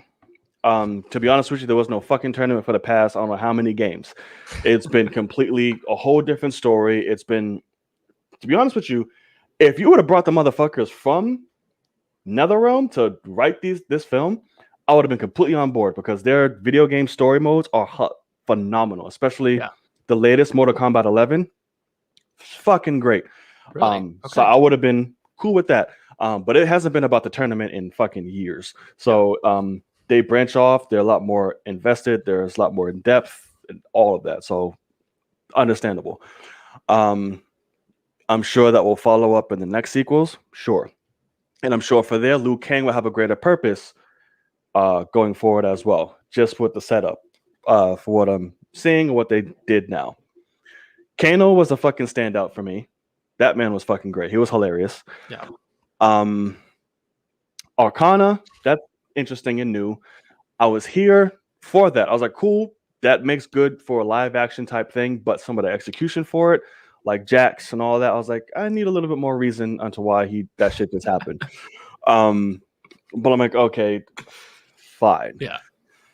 Other than that, like I said, it was really fucking simple for me. I love the call outs. I love the Easter eggs. I love all the things on the wall, the name drops, the fatalities, all of it. I thought it was good casting all around for what they were. Like I said, definitely had issues. I'm like, wow, this okay. But I was like, it happened. I'm moving on. Got it. So that's why I say as a film, it's good to me. I really had fun. I enjoyed it. As a Mortal Kombat shit, that motherfucker was fucking awesome. And I look forward to it. Now the tag with Johnny Cage, I look forward to see where we're going to go from there. I don't need Cole as prominent as he was in this one. He can be there, but I don't need him front and center. What exactly is the prophecy? Do you remember? So the prophecy, and they always do this where it comes like the 10th, we fucking lose. So it's a battle for there's different worlds. There's Outworld. Yeah. Excuse me. So the 10th tournament, Outworld has won 9. The 10th, if they win, they literally just take over the fucking world and universe. Yeah. Fuck shit up. The prophecy is Liu Kang is the one that brings balance to Mortal Kombat. Fuck. He's the champion. He's the prophecy. Where Kung Lao and his ancestry, the great Kung Lao, he has been the tournament's champions, like he's been the guy. Till Liu Kang comes along, he's the prophecy, he's the main dude, he saves shit, wrecks shit, I'm the hero.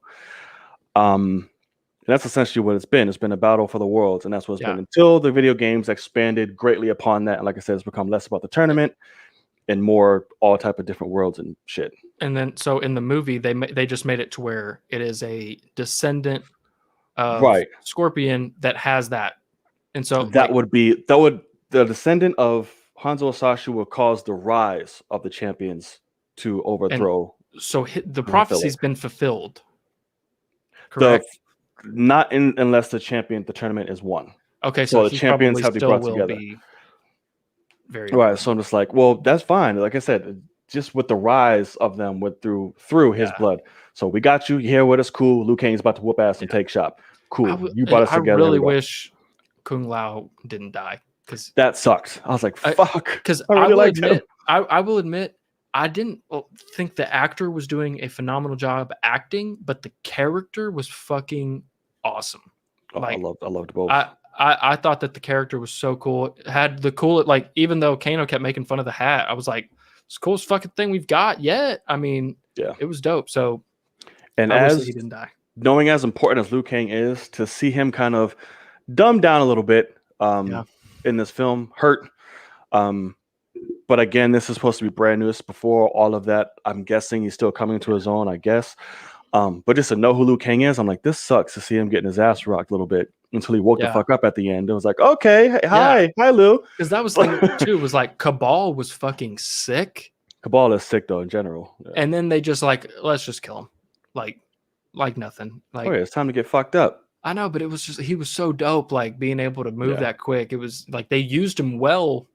Like when you have somebody that's super fast, you can do it in a certain way. And like, obviously we have the Quicksilver way where, I guess Days of Future Past Quicksilver. Then we have the one from Age of Ultron. And then you can also just do it to where you don't get to see him move. He's just fucking moving. And like, that's also dope. Like I just tend to like people that are fast. And so when all of a sudden Liu Kang just kicked his ass, I was like, oh, I thought that he was more powerful, but It's all right. It's all traditionally speed. He doesn't have like super power, no type like other than fast. Yeah. But he's not like super strong, like fuck you up. He's just skilled and fast. But And Liu yeah, Kang like, literally is like fucking that man is top he's tier. the shit. Yeah. And then Goro, I It couldn't gets believe crazier. I couldn't believe Goro died, which they did kind of say, like, hey, when we die, it's just a portal. Yeah. So it's like, okay, maybe they'll come back, but that's also kind of cheap.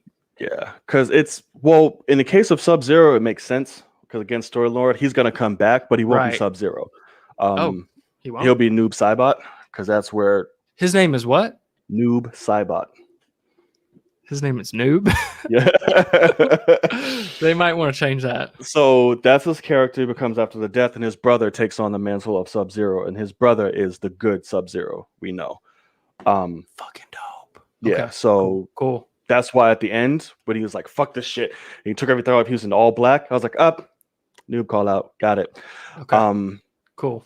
Yeah. So that's what happens. That'll be his setup. Goro, I don't know if they just bring him back. I'm like, "That's fucked up." There's other 4-armed beings in the universe you can use.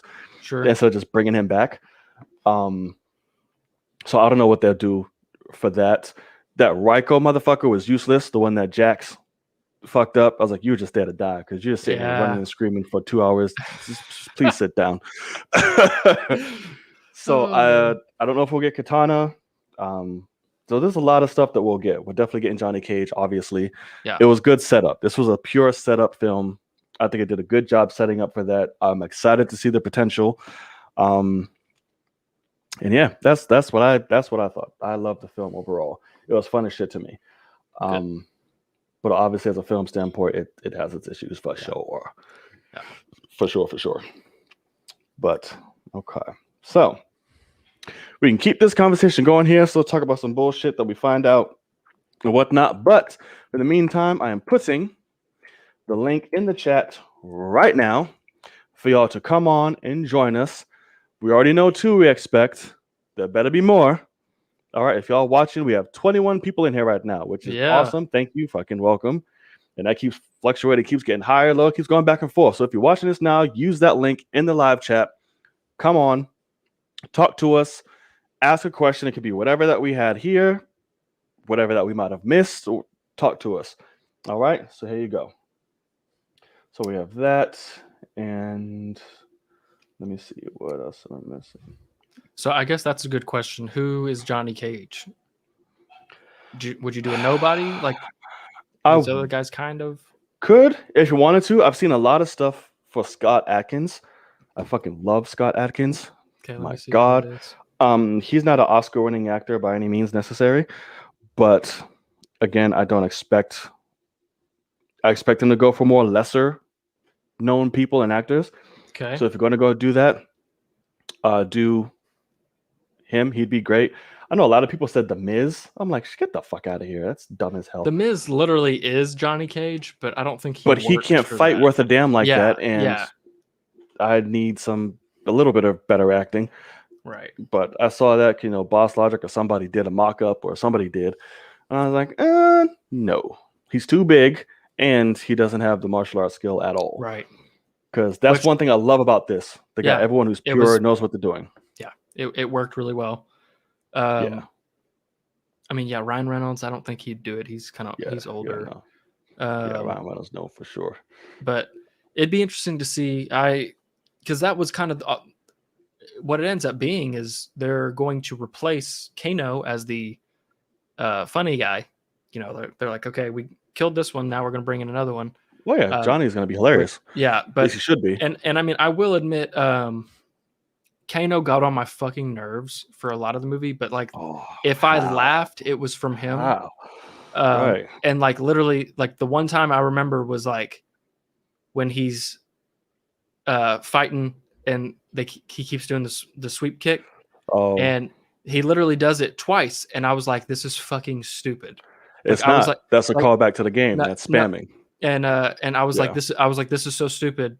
And then he does the fake sweep, and he jumps, and he's like, "Ah, fuck!" And that made me laugh. Yeah. And so that's the thing is that kind of shit reminds me of Deadpool 2, where I'm like, I fucking hated 15 seconds, and then you give me a good 5 seconds.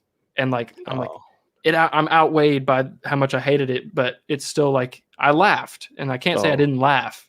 But see, that But- sweep shit is call out to that's the game. Because No, that's literally people just I fucking get spamming that shit. But yeah. this is a $150 million live action film that's supposed to shoot off into a franchise, and I don't give a fuck about the funny little callbacks to games that like 10% of the audience that's watching this movie. Oh, that's my point. It's not for me. Explain the general else, audience. Give us that's those why things. the reviews for this movie have been really fucking bad unless you're a diehard fan of the games. Go read up on the fucking games then, motherfuckers. And that's the thing is, game. like you just said, the games don't even do that well anyway. But so I yes, mean, they do. The story is amazing. And I heard what I said. They're great. Well, they've had to do 11 of them, but because it's a successful franchise. You said like they were forced to do that in the story. It's successful. I mean, you gonna tell me it's not repetitive? No story. No. Just the gameplay. No, got even better. So no spamming. Oh, that's just people who don't know what the fuck they're doing. That's my point. I fucking hate that shit. The same director for Deadpool was approved for Mortal Kombat. Weird. What? But yeah, so no, I'm not saying the games don't do well. I'm saying that the games don't transfer well to live action. Obviously, whenever you literally take a game and make it live action, like that's why, like Uncharted, I feel like Sony's going to do the same shit. They're going to take a game, bring it straight into live action, and it's going to be god awful because you're not giving it what it deserves. And say, I think that's a good way to do both. It just hasn't been fully figured out yet. What I hate is that I'm watching this movie, and with very small adjustments that needed to be, handled prior to shooting, like when you're looking at the script, but there are very small adjustments that can be made that fix so much of this shit. And of course, and so that's really bad because these guys are getting paid millions of dollars to make this shit. They'll nail it. They'll nail it the second time. I think they'll get a better, more creative team. I think James Wan should be a lot more hands-on with it. For sure. He's a little busy. He is a little busy, but I think he can do it. I have full faith in him. We'll see. Okay. We're gonna randomize this. We have 3 people waiting. Ooh. I'm gonna put it back in here. All of you 15 that are watching right now, we can get a lot more than 3. Come on. Join us. I'll check Twitter to see if there's any questions out there. I doubt it, but we shall see. So pick a number 1 to 3. Me? Logan. Yep. Go randomize it. 2. 2? All right. Jay King, are you ready? All right, brother. Welcome to the Oh, he's gone. He got up immediately. So, are you ready? Bears richer fruit than swift justice. Oh God. Oh, he had a whole thing. He had a whole thing. Got it. What is up, man? What's going on, man? Don't mind that, but hey, John Walker didn't make any sense when he said it, so there you why go. the hell not? Hey, I have nothing to say about that. Yeah, I'm never gonna do that again. But great intro. Welcome. Yeah, what you got, man?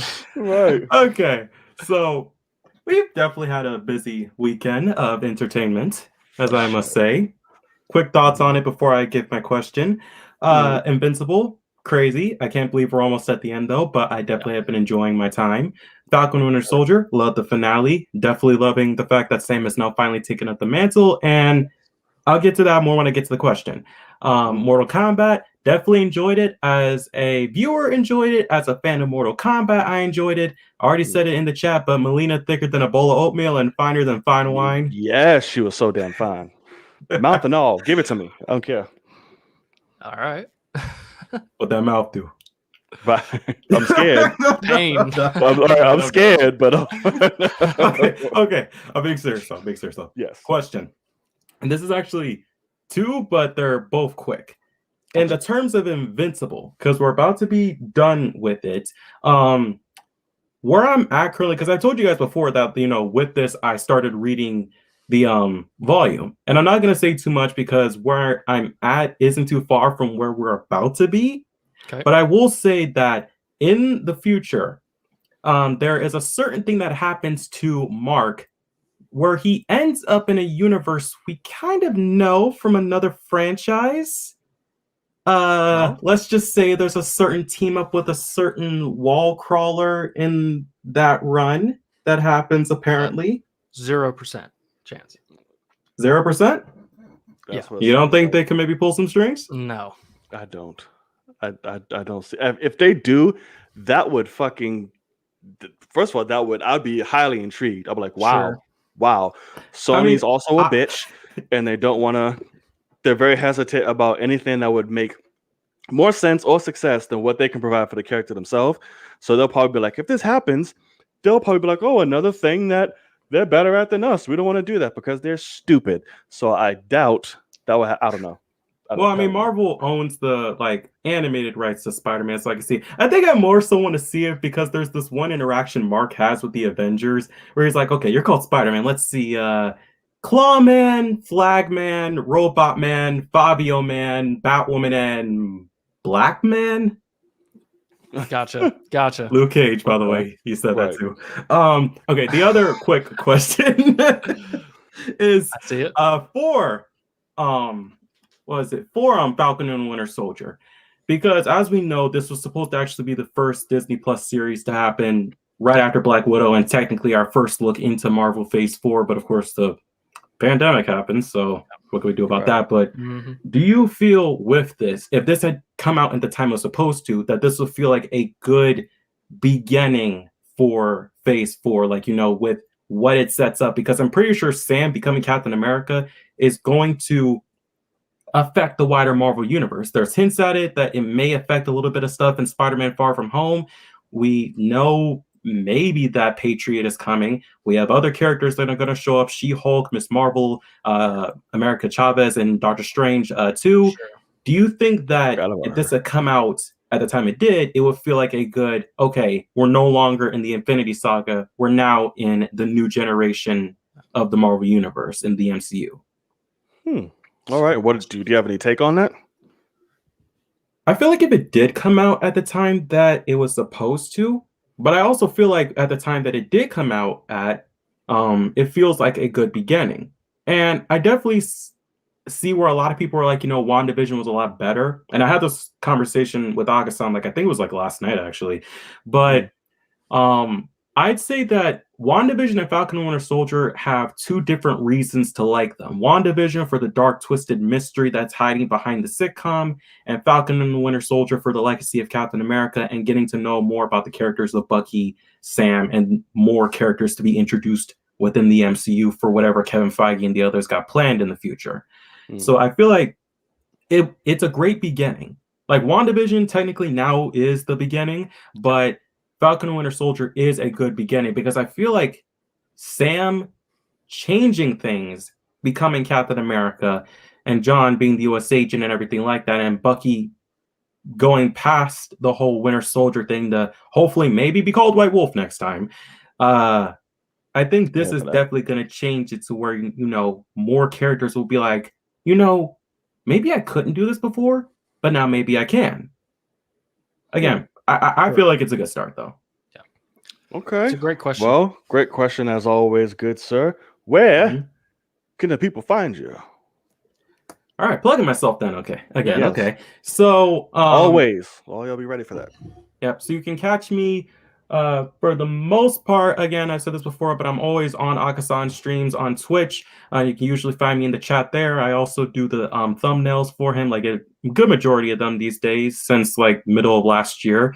On social media, you can find me on Instagram. You can find me at jking_ZIO. That's my main account, but I do have a second account called Amazon_JK, which is more of an art account. I haven't put that much stuff up yet, and I kind of got rid of some of this stuff, but I will be posting more soon. And then on Twitter, it's jking_01, where you'll find me, where it's mostly retweeting stuff or commenting on other people's stuff. But again, you can find me there as well. So Gotcha. Bet. So if y'all want a good ass thumbnail made, you YouTube go. creators out there, y'all know where to find them. Yeah. All right. J King, always a pleasure, brother. Thank you for the question, man. Yes, Yeah, sir. and I promise next time you will not get that cringy ass opening that I did. That was a John I'm not Walker mad. opening, so I will. I think you delivered. Right, we'll on the take it. Cringe. Right. All right, brother. Take it easy. Okay, so that's a good question. I actually, when it comes to should or do I think that Falcon and the Winter Soldier would have been a better first Disney Plus series release than WandaVision? My honest answer is 100% yes. Because I had multiple people that were watching WandaVision, and by that third episode, mostly the second one, but the third episode, they were going, what the fuck is this? Right. And they were kind of out. Okay. And with this, if this was the first one, which obviously was planned to be like J. King said, I could have said, you saw what they just did. Like, just give it a little bit. Like, it's meant to be off. It's meant to be weird. It's, whatever. Because also the fact of, in terms of this possibly introducing certain things and a lot of changes to the MCU coming, obviously Captain America now being Sam Wilson, very important. And then we are pretty positive that Young Avengers is coming at some point. So introducing Eli Bradley as Patriot for the future is really cool. And then, like he said, we got America Chavez coming and all those things. So I think that it would have been an awesome introduction. Obviously, WandaVision was fantastic anyway, but I do think it would have actually been better just because this is more what people expected. When you hear, oh, Marvel's making Disney Plus shows now, and it delivers. So it's like, it's not like they're doing the same shit and, oh, it's kind of boring, whatever. No, like, it's exactly what, like, the tone that you want, and it fucking delivers. And so, like, that would get people excited. And obviously WandaVision in the end gets people very excited, but the beginning, the amount of people that I had to say, no, please check it out. Like, keep watching it. Like, my sister stopped watching it after the first 3 episodes. She's like, I can't get into it, and stopped watching it. And I'm like, God, like, just fucking give it a little bit. Yeah. And once you do that. But yeah, what do you think? I definitely for sure think, excuse me, voice, that Falcon and the Winter Soldier would have been the perfect way to start it off. Like I said, it would have aligned perfectly a lot better for what the MCU is. It would have had a great setup to one world, which would be like the main storyline and world that we know. It would kind of affect that, and then WandaVision will come on and add a whole new mystic type of side to it. Yeah. So I think Falcon and the Winter Soldier definitely should have been the first one to come out the gate. It just makes structurally more sense. Sure. We just had one new person pop up, WWE, but he left again. Where you going? Come back, brother or sister, man. or whoever. He probably accidentally clicked that link and was like, oh, fuck, what is this? Come back, WWE. I used to love your programs. So yeah, all right. And so, but I do want to say on the other question he asked, main reason why I don't think Marvel and Sony would have anything to do with Invincible in terms of shows or live action is just because, cool. Yeah, it would have, obviously it would be awesome. We know they're making an Invincible movie as well, but I think it's Amazon. Neither of them really do shit with Amazon. And then also obviously the R rating thing. I think that they'll want to figure that out first, like with Deadpool, and see about that. And also if they're going to bring Venom in and Morbius in, if they wanted to, bring Sony's R-rated shit in, or what should be R rating. Right. So, but I don't know. I think that was just a cool comic. Where'd you go, squad? Come back. Uh-oh. Right. Where'd you go, squad? All right. So pick one between 1 and 3. 3. All right. Ronan, are you ready? All right. Sorry, Jenny and Mike. I know. It's like, God damn it. Blame Logan. Okay. My bad. Ronan, are you ready? Technical difficulty, squad. Well, get it back and come on back.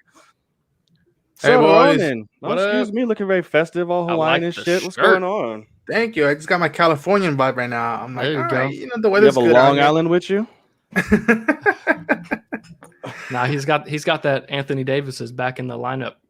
Hell yeah. Happiness going on. Hell yeah. I'm sorry, Don. Fuck them. Proud bastard. What's up? This again, it's amazing these few weeks. I mean, Invincible for starters. That episode was probably one of the best episodes stories in an episode and in a movie and whatnot, because each minute it was just getting stronger and stronger, and you don't know what Hail Mary was, what the hammer was. Yeah. I'm like, what is this stuff? It's like, oh, it's the kaiju. Oh, it's a beam that can actually slow Nolan down. And Right.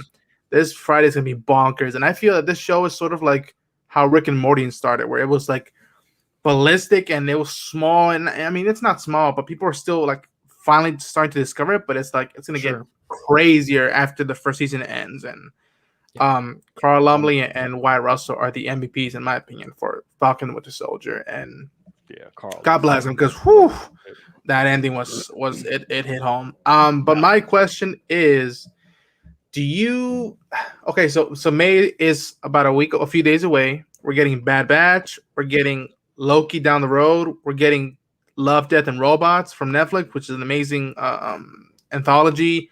Castlevania season 4 is popping back up. What are those 4 and more that are coming out shows that you hyped the most to watch? And from the results of WandaVision and The Falcon with the Soldier, we're getting Young Avengers already. Kate Bishop, America Chavez, they're all coming along. Are we going to get West Coast Avengers, which I've been dying for to bring in? Because, U.S. Agent, he's joined the West Coast Avengers at a certain point. Right. We got Soulless or White Vision flying about, whatnot. Shang-Chi looks like it's based in San Francisco, at least part of it. It's like there's a lot of stuff happening in California as well. But yeah, what do you guys think? Well, what do you think? Everything you want to add to that, or give your West Coast?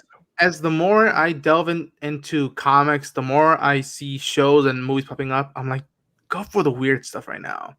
Yeah. We got Batman taken care of. Superman, God help him, they'll give him more. Even though I heard Superman and Lois is great. And it's stuff like Invincible, and even in the Marvel, there's still wacky stuff that I think will work. Guardians worked, Doctor Strange worked for me, and it's just like do West Coast Avengers, and there's a lot of stuff to do, and it's not everything is in New York, which I love New York and whatnot, but go try that out and whatnot. And people, Invincible, get on it, just get on it. We need a season 2 as soon as possible. Yes, sir. So, where can the people find you, Hawaiian?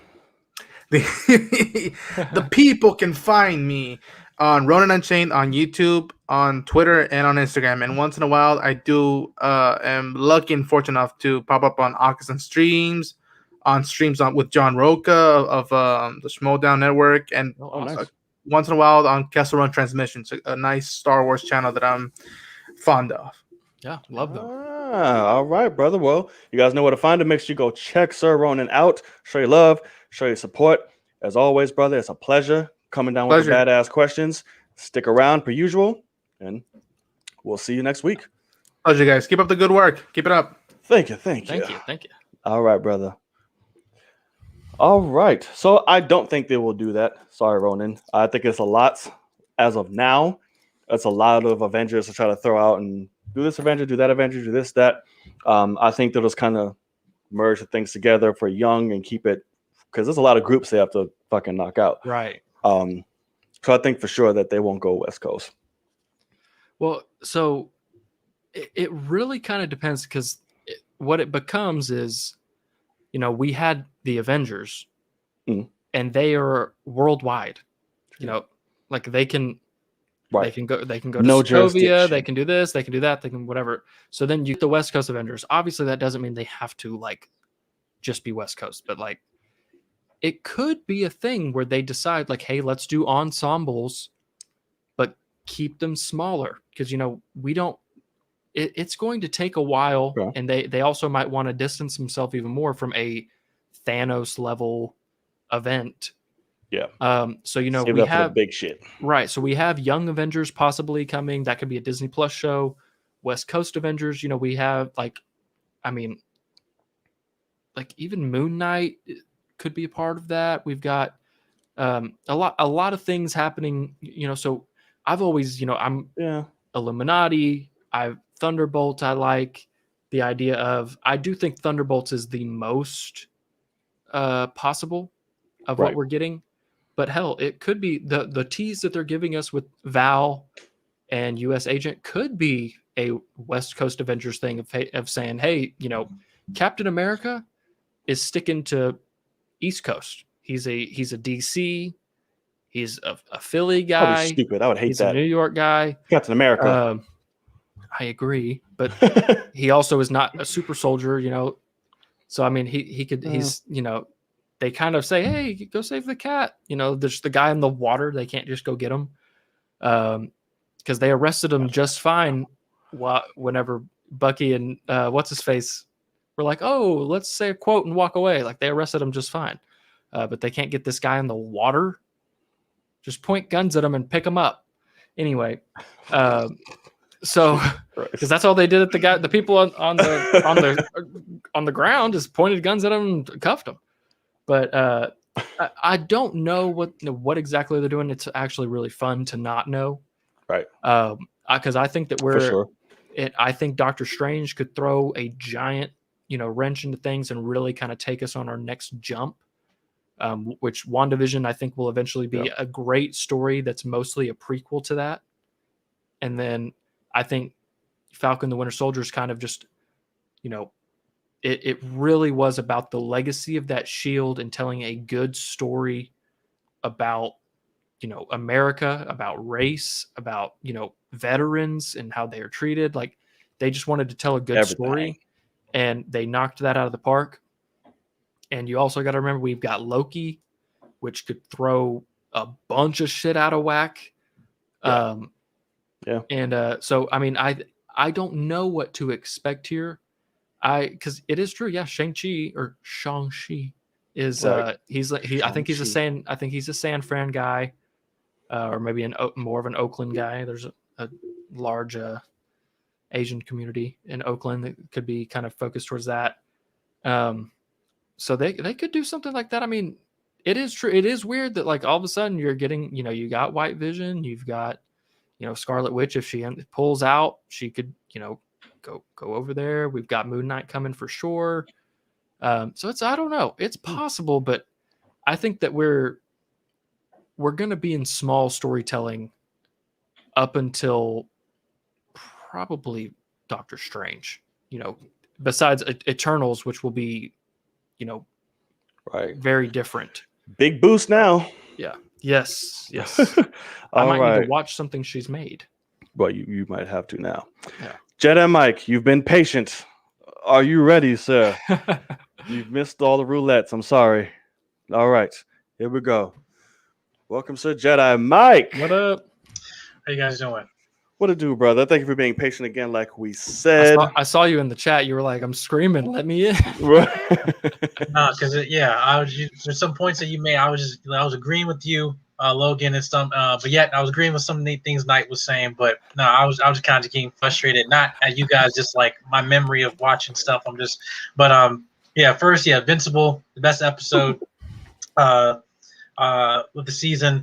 Even though knowing the comics how they might end off. Going into season 2, like there's some things that you mentioned earlier that were kind of spoilerish if you read the comics, but I think they might end off an emotional cliffhanger. That's just to keep it safe, because if they go further than that, then I'm just like, no, this is definitely season 2. Gotcha. But Winter Soldier, listen, for Black people, listen, America, your debt to Black people is overdue, and it's time to collect. Sam,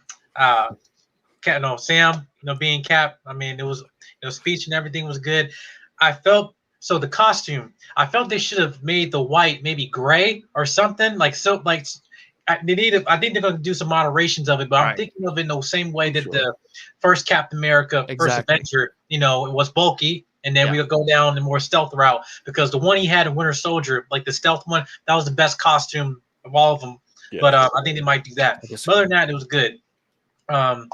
Carly, she's getting on my nerves. I was just ready to get like I said, I told Akasan, listen, I'm not gonna be like Sam asking her, please stop. I'm only gonna tell you stop once, but I'll give you the Captain Falcon. I won't tell you once. Nah. Cut the check. Yeah, there you go. Yes, cut the check. So the power broker thing. I don't know what they were doing setting up there, but I felt like, okay, if they're trying to convey, I understand we had the whole thing with the Mephisto thing going on. So people like, oh yeah, it ain't, her being the power broker, because obvious is like, no, it's like it actually is. It's just like, but and then she had all these stealth like bombs that like the skin like disintegrating like dudes in the car with this hot smoke, and I'm just like, what the hell are you doing? You have all mercury this vapor or something. Right. Yeah, Viper and mess. I'm just like, and then Carly on the phone talking to people, and Bucky's on the thing. I'm just like, excuse me? No. But yeah, just anyway, it's just story beats. Just like, oh shit, I love this.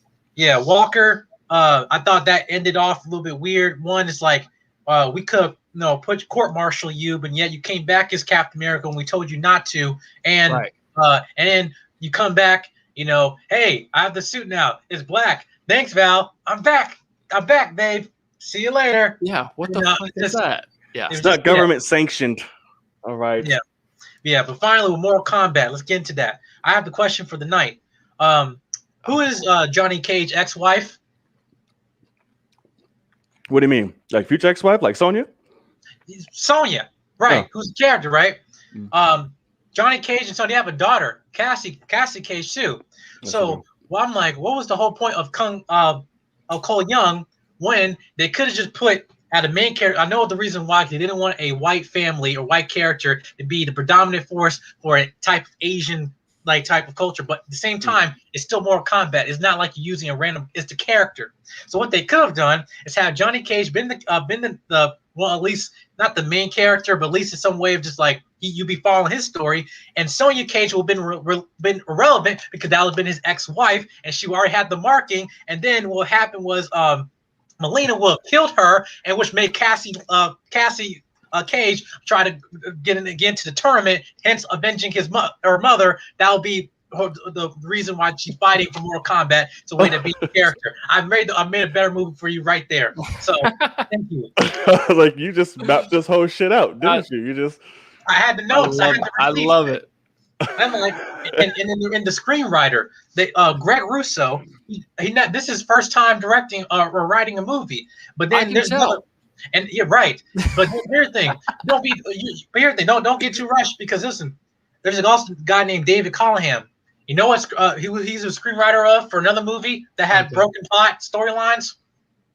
Wonder Woman 84. Yeah, he wrote Wonder Woman 84. So I'm like, oh, this makes perfect sense. Makes perfect sense. Not take this blasphemy on this movie here on my show. God damn it, y'all will have some kind of respect. Somebody bring back the episode where John demolished 84 for a straight hour and a half. Oh, no, I'm talking about Mortal Kombat. Fuck. I know, but that's the thing, is the quality of this is the same quality of that movie. You're just a bigger fan of Mortal Kombat. No, but that's the thing. It was good. I'm not going to say it was not. Like, I thought Kano was a good over-top character, but at the same time, it's like, unlike Godzilla King Kong, where I'm like, okay, I don't really care for the human storyline, just want to see him fight. And I went to the theater and I got what they had promised me for. But with Mortal Kombat, I'm like, okay, yes, we want to see the fighting. I thought the choreography was good, but this was almost like a PC Mortal Kombat. It was mutual combat. It wasn't Mortal Kombat. It was like, it felt like the only good kill they had was really with was it Liu Kang with the hat, or it was Kung Lao. With the hat, and then like Liu Kang with the fire thing and stuff like that. I was like, okay, it was cool. But with Melina, one moment with the mouth, just one time, and then having the man with the iron fist skin sleeve, like that day, like the movie. Wow, the movie. You went back. That's disgusting. Yeah, right. I'm right. I'm just like, wait a minute. So you mean tell me so a white family can get frozen, have hypothermia, all this stuff, be saved? But the Asian family, they can't, They got stabbed. Both of them. There was extra stabbage, too. That's not true. That is true. The wife is sitting here holding her son with blood. Dagger through her. It's not the dagger. It's the ice. I mean, no, there's ice. She got stabbed. There's blood on her back. They got stabbed, both of them, and then frozen. Why didn't he do that to the other family? They're the same fucking thing. They're the same family. I don't know why the motherfucker didn't want to do it. He wanted to show his ass. That's what I mean. That's poor storytelling. I'm not arguing against it, but god damn it, the first family got killed. But listen, you know those white girls can fight. At least like Mei Ling and Jing Wong can fight. Like, I mean, in the beginning, Yeah. at least kick some ass to be in the descendants of Scorpion. Come on. I was honestly sitting there like he was punching the ice, and I was like, this daughter's about to come out and start like being his corner man again. I thought they were going to somehow bring that back. I was like, this is going to be fucking she did with horrendous. Goro, but that was And and like, oh my god. right. But okay, He as lost much as I he enjoy lost love every single this. fight. He Hold lost on. every single fight. And yeah, you put him with the most high level bosses in the game. that is I true. know Mortal Kombat. And then all my mains rated, oh, I can't get involved. Then why the hell can you just send all these people to the void? So wait, we don't have to lose Kung Lao, which was your MVP of the movie, you know, in terms of kills, right? And said, I can't get involved. Then what the hell are you doing? Just saying, I'm like, He can't get involved. You know this. That's Mortal Kombat lore. It is forbidden for him to get God. involved. But and there as much as I was love no this Mortal Kombat. He's sitting there There was- going, as much as I want to sit there and enjoy y'all tag teaming this movie, we do have people in the waiting room. Okay. So I'm gonna let you because Jedi Mac, you are very passionate about this. And I'm loving it but hating at the same time because I'm getting double teamed, Right. but I have no help. It's all But- good. Nah, you want the smoke? I have this for you. It's okay. Yes, That's yes. good. I know, but we will get you in when we're not as heavy. We have a lot of people on today, and I don't know that I'm not mad at it, but hey, do you have a question? A question. Right. So if now we Let's just take a couple breaths here. Right. I'm That was loving passion. this. You heard that? I'm That loving was this. Passion. This is I fantastic. wrote it down. I had it when I was watching the movie. Anyway, going to the question. So we already answered everything about Falcon Winter Soldier and stuff. Well, Mortal Kombat. So now that we're going into, they're going to bring in Johnny Cage and stuff. Which I mean, there are moments I smiled in the movie. I'm like, yeah, that's cool. But the score wasn't good. They just didn't need more. Yeah, they didn't have the like, come on.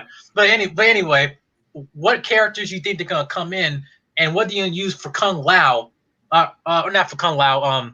For Cole Young to come in and actually give him some more character development. Because no, I don't want to like the dude. I'm just like, you give me this position. I think he might be a good fighter and stuff. But I just felt the writing on the character did disservice him.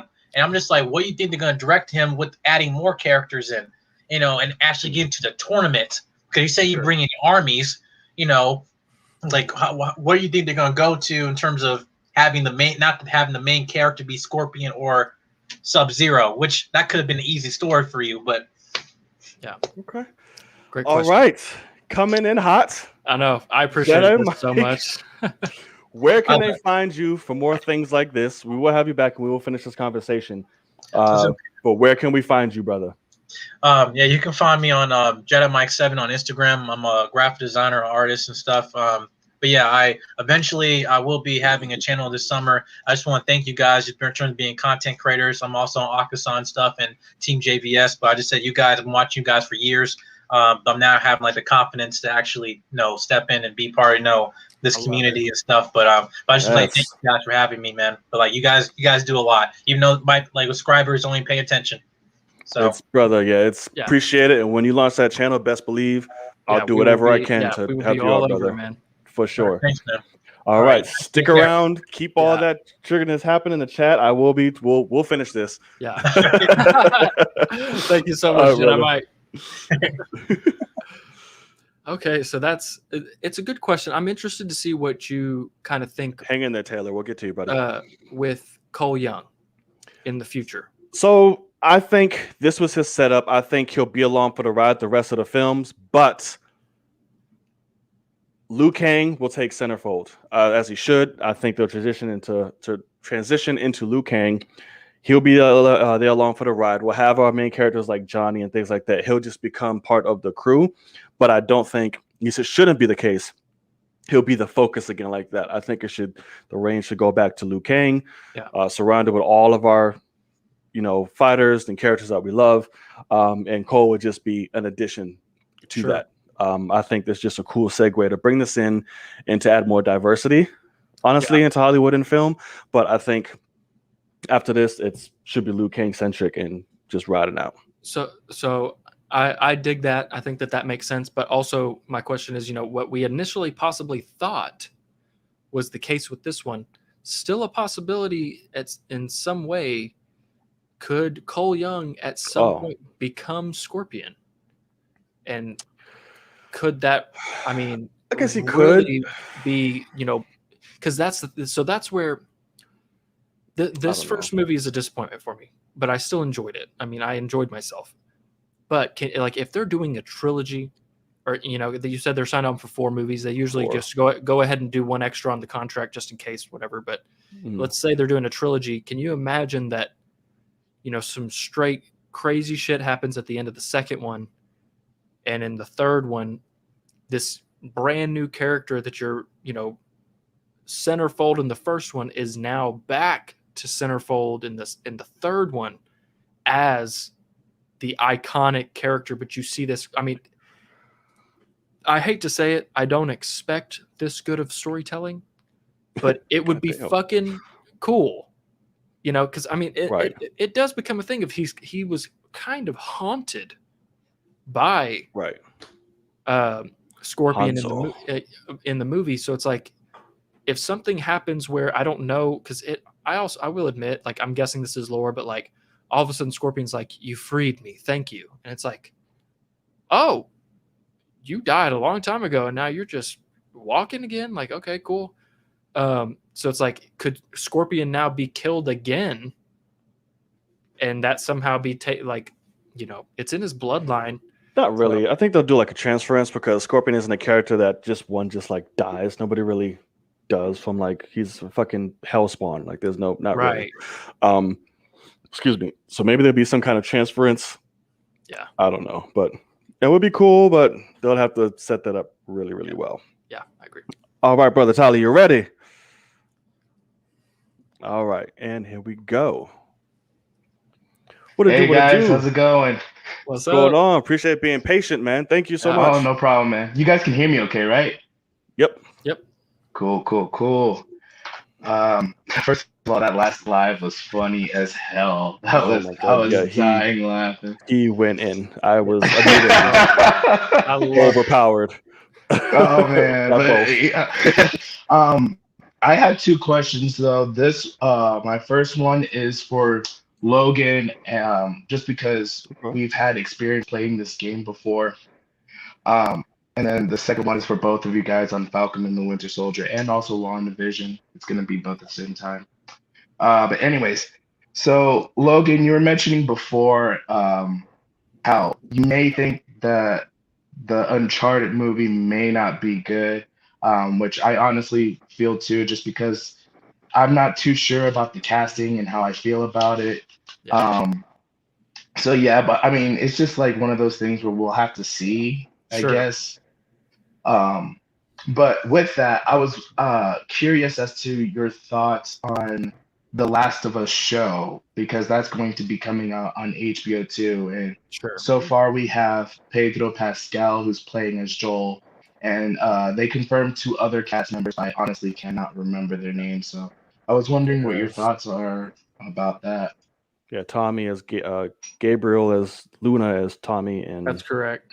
Forget her name from Booksmart. If you want my really quick answer to that, it's honestly pretty simple. Uncharted, Sony made that movie and cut Naughty Dog out. They said that y'all have nothing to do with this movie, and like, it was a big deal between them. And they eventually kind of made amends and were like, hey, we're trying to market this thing, like, let's have y'all, they brought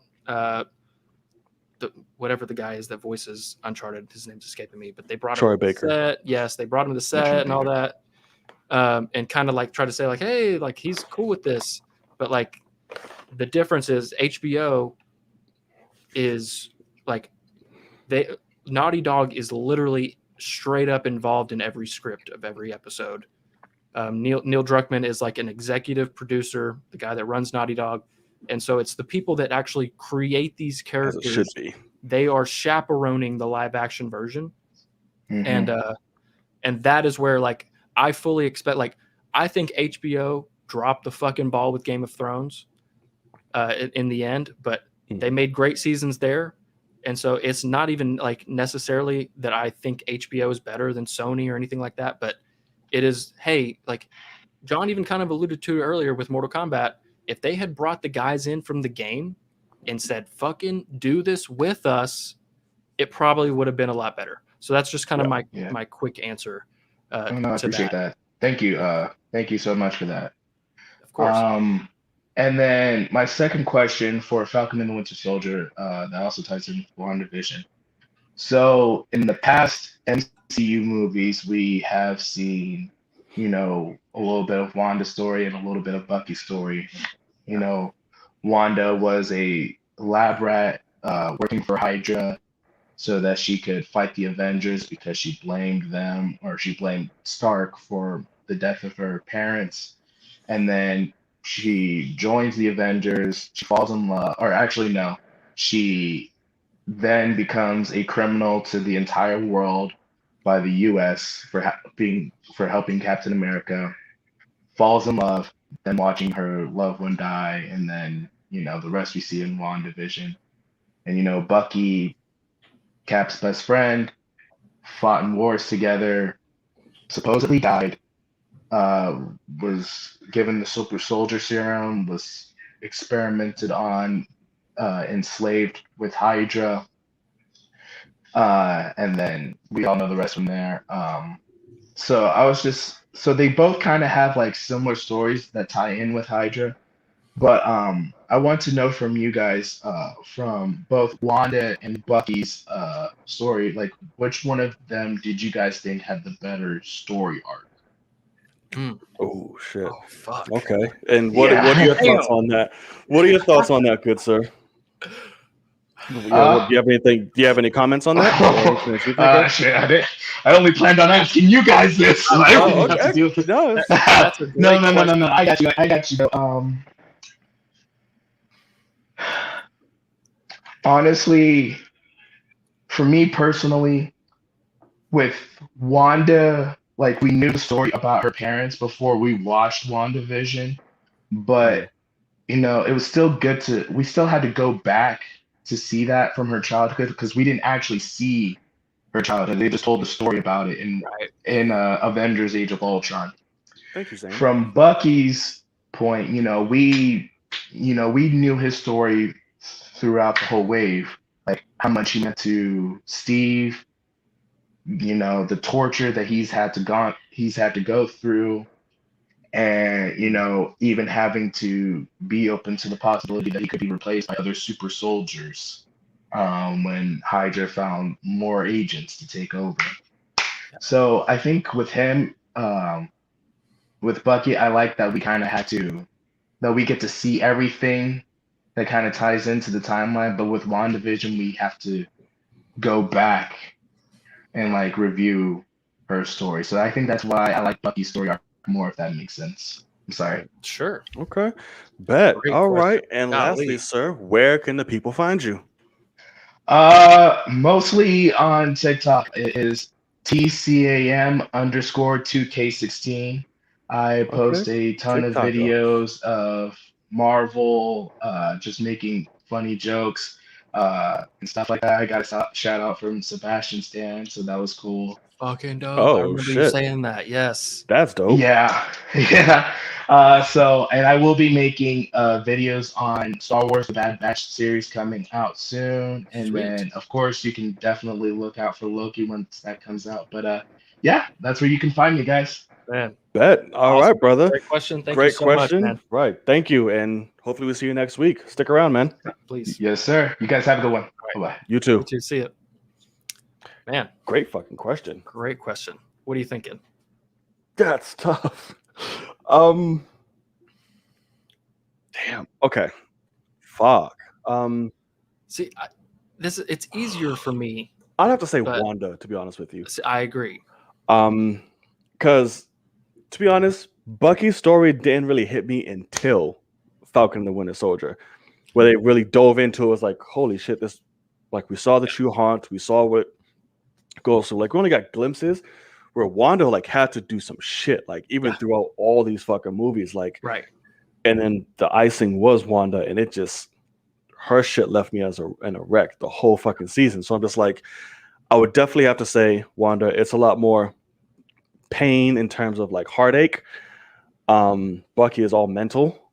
I would definitely say, but with someone you love and like all the shit that you've been through and like Vision, brother, parents, all type of shit, and like you're on the run, like he said, like she went through so much shit, and the piece that she thought she had was just literally fucking ripped from her, and she had to relive the shit all over again. Right. So I say Wanda for sure. Yeah. So I agree. So for me, I will be honest. Even in Falcon and the Winter Soldier, the old man who he killed his son, I even thought that was kind of rushed in the end. With that final scene, I thought that scene that we got was really good, but it needed to be twice as long. It needed to be a scene of what Sam told him to do. Of you need to go to these people, you need to give them closure, and then you need to be there. Service. You need to be there and be of service. And instead, he, says, why? And like, I didn't have a choice. And then it's just like, all right, now I'm looking at him. He's literally getting drunk at the restaurant. Right. Could be drinking himself to fucking death. Like, could be, and so, and then Bucky just is happy as shit at the cookout. And I'm like, I know. And I'm like, what are you doing? So time obviously went by with that. Correct. But I feel like they could have done, there literally could have been just as important of a scene emotionally to Isaiah Bradley's scene with Bucky and that old man. That's true. No, I'm not saying that it wouldn't be as important in terms of what it does to, the Black community or things like that. But in terms of emotion of you have a man, hey, I killed your son. Let me explain why. Let me explain what it did to me, why I was terrified to tell you. And let's work this out and somehow still come out of this thing in some sort of way. Because it honestly just seems like he befriended the guy, was terrified to tell him, tells him, and then fucking dips. And it's like, that's kind of it. So for me, it's definitely Wanda because like you said, Wanda has lost the most. Obviously, did the most. Yeah, Bucky has been in this universe for a long time, but it does it takes away from the story when literally most of the time he was brainwashed. He's meant to be Stonewall, whatever. Whereas Wanda has been nothing but making decisions, making decisions as a human being, emotional decisions, whether it's in Age of Ultron, her for life. Against Stark. And then flipping, then losing her brother because she flipped. Basically, if her brother wouldn't have been killed by Ultron if they didn't flip. And then obviously it goes on until where we literally have to watch her kill the love of her life, watch him get brought back and killed again, and then she brings him back again, and then she kills him again, and that's rough. Plus her kids, and so her kids too. And don't forget, she has to see him on a fucking slab on a table and all broken up and shit. So I do think that's a lot. Damn. I think that Falcon and the Winter Soldier could have actually done more for Bucky. Yeah. In the sense of more flashbacks, like WandaVision did for us with the childhood thing that really helped her stuff. Right. More flashbacks as Bucky as Winter Soldier. We could have had more stuff with him. You could have dedicated an episode to Bucky, I think. Yeah. Like for sure. I agree. Yeah. But I freaking love Bucky as a character. I mean, he's fantastic. Even more so now. And even after, I saw somebody in the chat say something about him being White Wolf. I almost wish that they had done that. I thought that's what the end tag was going to be, to be honest with you. But if they had brought the Wakandans back in in that finale and had them also bring him something from Wakanda and have him say you understand us, you be our Black Panther out here, be the White Wolf, and that could have been dope. Obviously not the story they were telling, that's perfectly fine. Right. Because to be honest with you, I'm tired. I'm still mad that they're still calling him the Winter Soldier at this point. It's over with. The way that episode ended, it should have been Captain America and Uncle Bucky. I mean, it honestly seems like Bucky's done. he's chilling. He's got all his family around. He's like, I Right. love this. He's like, let's eat. Like, he's like, y'all make some dope ass food. Right. Like, or just like, Bucky, whichever the Captain America and Bucky, Right. or whatever the fuck. But yeah, White Wolf or- definitely would have been dope. But I mean, even Captain Winter America Soldier. and Bucky Barnes, like, could have Yeah. been nice. So I will agree, but GG, don't open that can of worms, please, God. for his sake, not mine. It's great. Right. But yeah, so I will definitely. Wanda is my favorite living character in the MCU currently, in terms of story. Sam has obviously been brought up massively. Yeah, Sam is brought up for me. Yeah, But I need to see him as Captain America, because I think they did so much for him as Falcon, as a normal guy being Falcon. Now I need to see how is he going to be as Captain America, because at the very beginning, it's fine, but they kind of have now restarted him like what Cap was originally. Like, hey, I'm Star Spangled Man with the plan. Like, I'm very straightforward. I'm the good guy, whatever. And what made Cap such an incredible character, why he was my favorite character before he left us, was they took the perfect guy and kept putting him in situations where it was flipping, and he's having to challenge his own thoughts and things like that. And so I didn't like Captain America. Like, when I watched Avengers, the first Avengers, I didn't see Captain America 1 before it. So I watched it, and I was like, Cap is definitely my least favorite of all of them. that was He's everybody's weird as shit. standpoint. Yeah, Yeah, I know. And then I go back and I watch, and then I keep watching, and he became my favorite. So I need to see what Sam's going to do. I hope they are somehow able to keep the family aspect of him involved in movies going forward. But we'll definitely have to just see. But Wanda, for me, I mean, especially with her knowing that she's about to be a lead in Doctor Strange 2, like, this is about to be some crazy, crazy shit for her. I'm very excited. Oh, for sure. All right, guys. So we'll literally just take a few minutes to hang out with you guys in the chat, because it's been a pretty long show. You guys have been completely disinvolved and been every part and step of the way with that, and we thank you so much.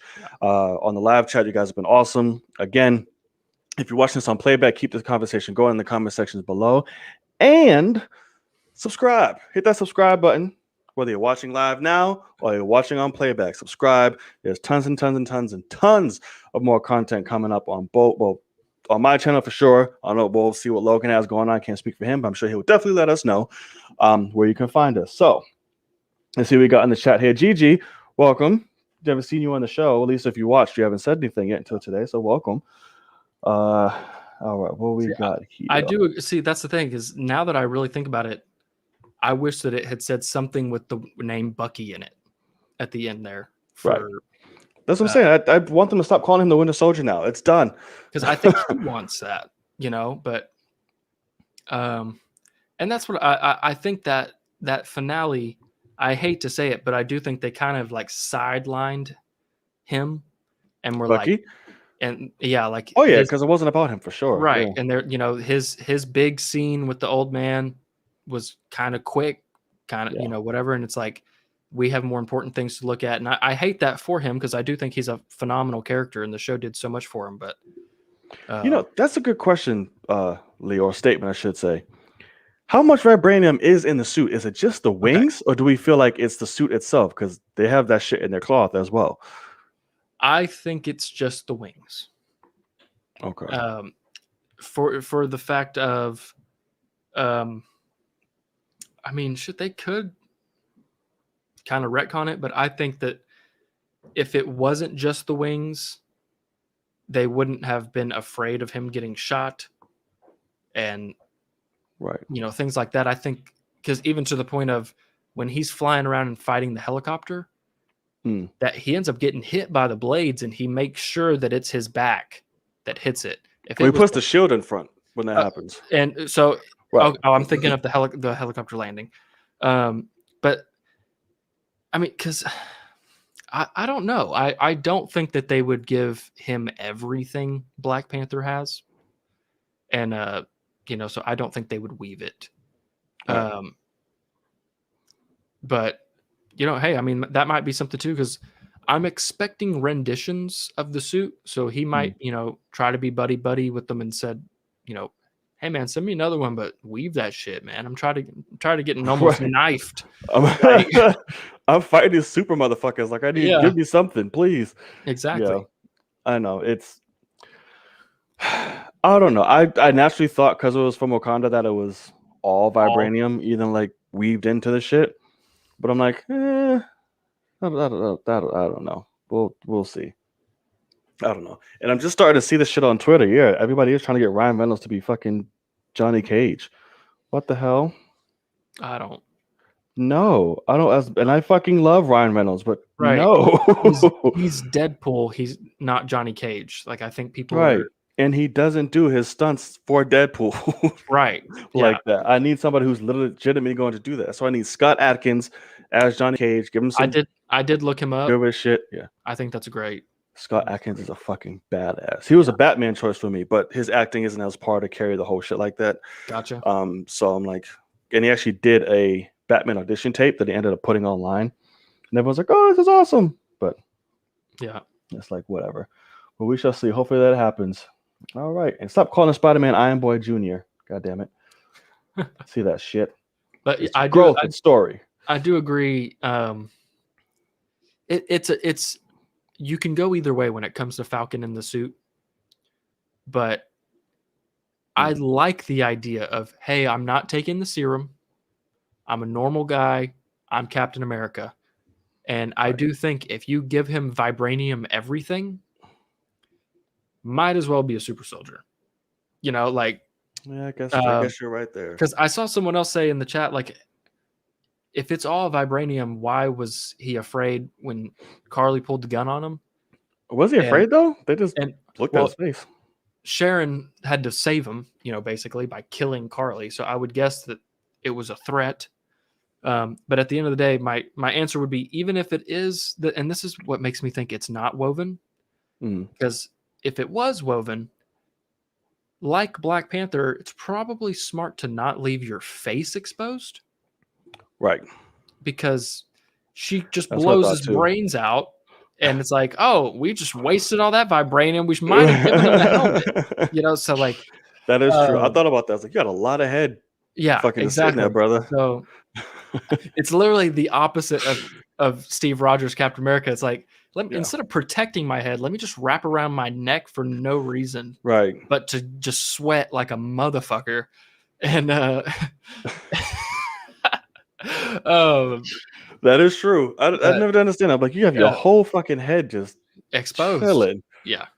So I don't know. I would guess that they look at it and say he's already got the shield. We're giving him the wings and all the tech of multiple Red Wings, by the way, which was kind of cool. I love that. Little shape of A's, by the way. I'm interested to see what they do with that, with all of that, because it was interesting that, like, oh, I want Red Wing, I got to take the shield off my back, because where Red Wing pops out of that, and it's like he's got a lot of stuff stacking. So I do see why they might eventually get rid of the shield. Like in the comics, he's kind of like, I don't need that shield. But I think right now he needs to keep it, because that was kind of the whole point of the show, was like, who gets the shield? Who does all that? I just like, okay, I'm good. I'm like, what? Yeah. Like, I'm gonna leave that at home. I got all this. What? Yeah, it'd be kind of stupid. Yeah. But all right, y'all. I think this is a great spot to wrap up. This was an amazing show. We want to thank everyone who showed up, who came and hung out with us, who gave their 2 cents, kept the convo going. If you watch us on playback, thank you so much. Make sure you hit that subscribe button. Support content creators. All right, support originality. Don't be a part of the norm of what you're used to. Branch out. Find some new ass. And here it is. Hit that subscribe button. All right. Hit that thumbs up. Ass. Right. Hit that subscribe button. Really helps this video and this channel reach a lot more people. And hit that notification bell to be reminded whenever our pretty faces come up again with a new video. So this week you can join me tomorrow at 7 p.m. Eastern Standard Time for our all new live at night. Logan, where can they find you, brother? What you got going on? Talk to them. YouTube channel is Logan Swish. I mean, now we're about to get Invincible. We're gonna get that finale. I've been watching that on Patreon. Kind of trying to save myself editing time and also giving them some sort of exclusivity, I guess. But that's about to end, so I'm trying to figure out what I might watch next. It might not necessarily be an exclusive, but we'll see. But I'm currently teetering between Avatar: The Last Airbender, which I watched as a kid. Don't really remember it. I just remember absolutely loving it. Okay. But the other one that I absolutely know nothing about, and I've only heard that it's possibly the greatest thing ever, is Watchmen on HBO. So that might be what I go ahead and fuck, Mike, do it. Like, oh god. So we'll have to see on that. Oh. I know nothing of any of those characters, so I'm hoping that it like introduces me. Rule book: watch the movie first. Really? Watch the movie first. Fuck. Okay. You need to. You absolutely need to watch the movie first. Okay. But you better do that shit and put it on. So yes. Okay. Yes, 125,000%. Yes, do Watchmen. That got me excited. I didn't know that was a thing, America. That just really got me excited. I know nothing about any of them. Yes. Oh shit! Do it now. Got you, Jedi Mike. Okay. When it comes to the movie, do I need to do the director's cut? Just do the regular fucking shit. You can do whatever you want. If you want to sit there for hours on end, do you? But just do the regular shit. You'll be completely fine. Okay, gotcha.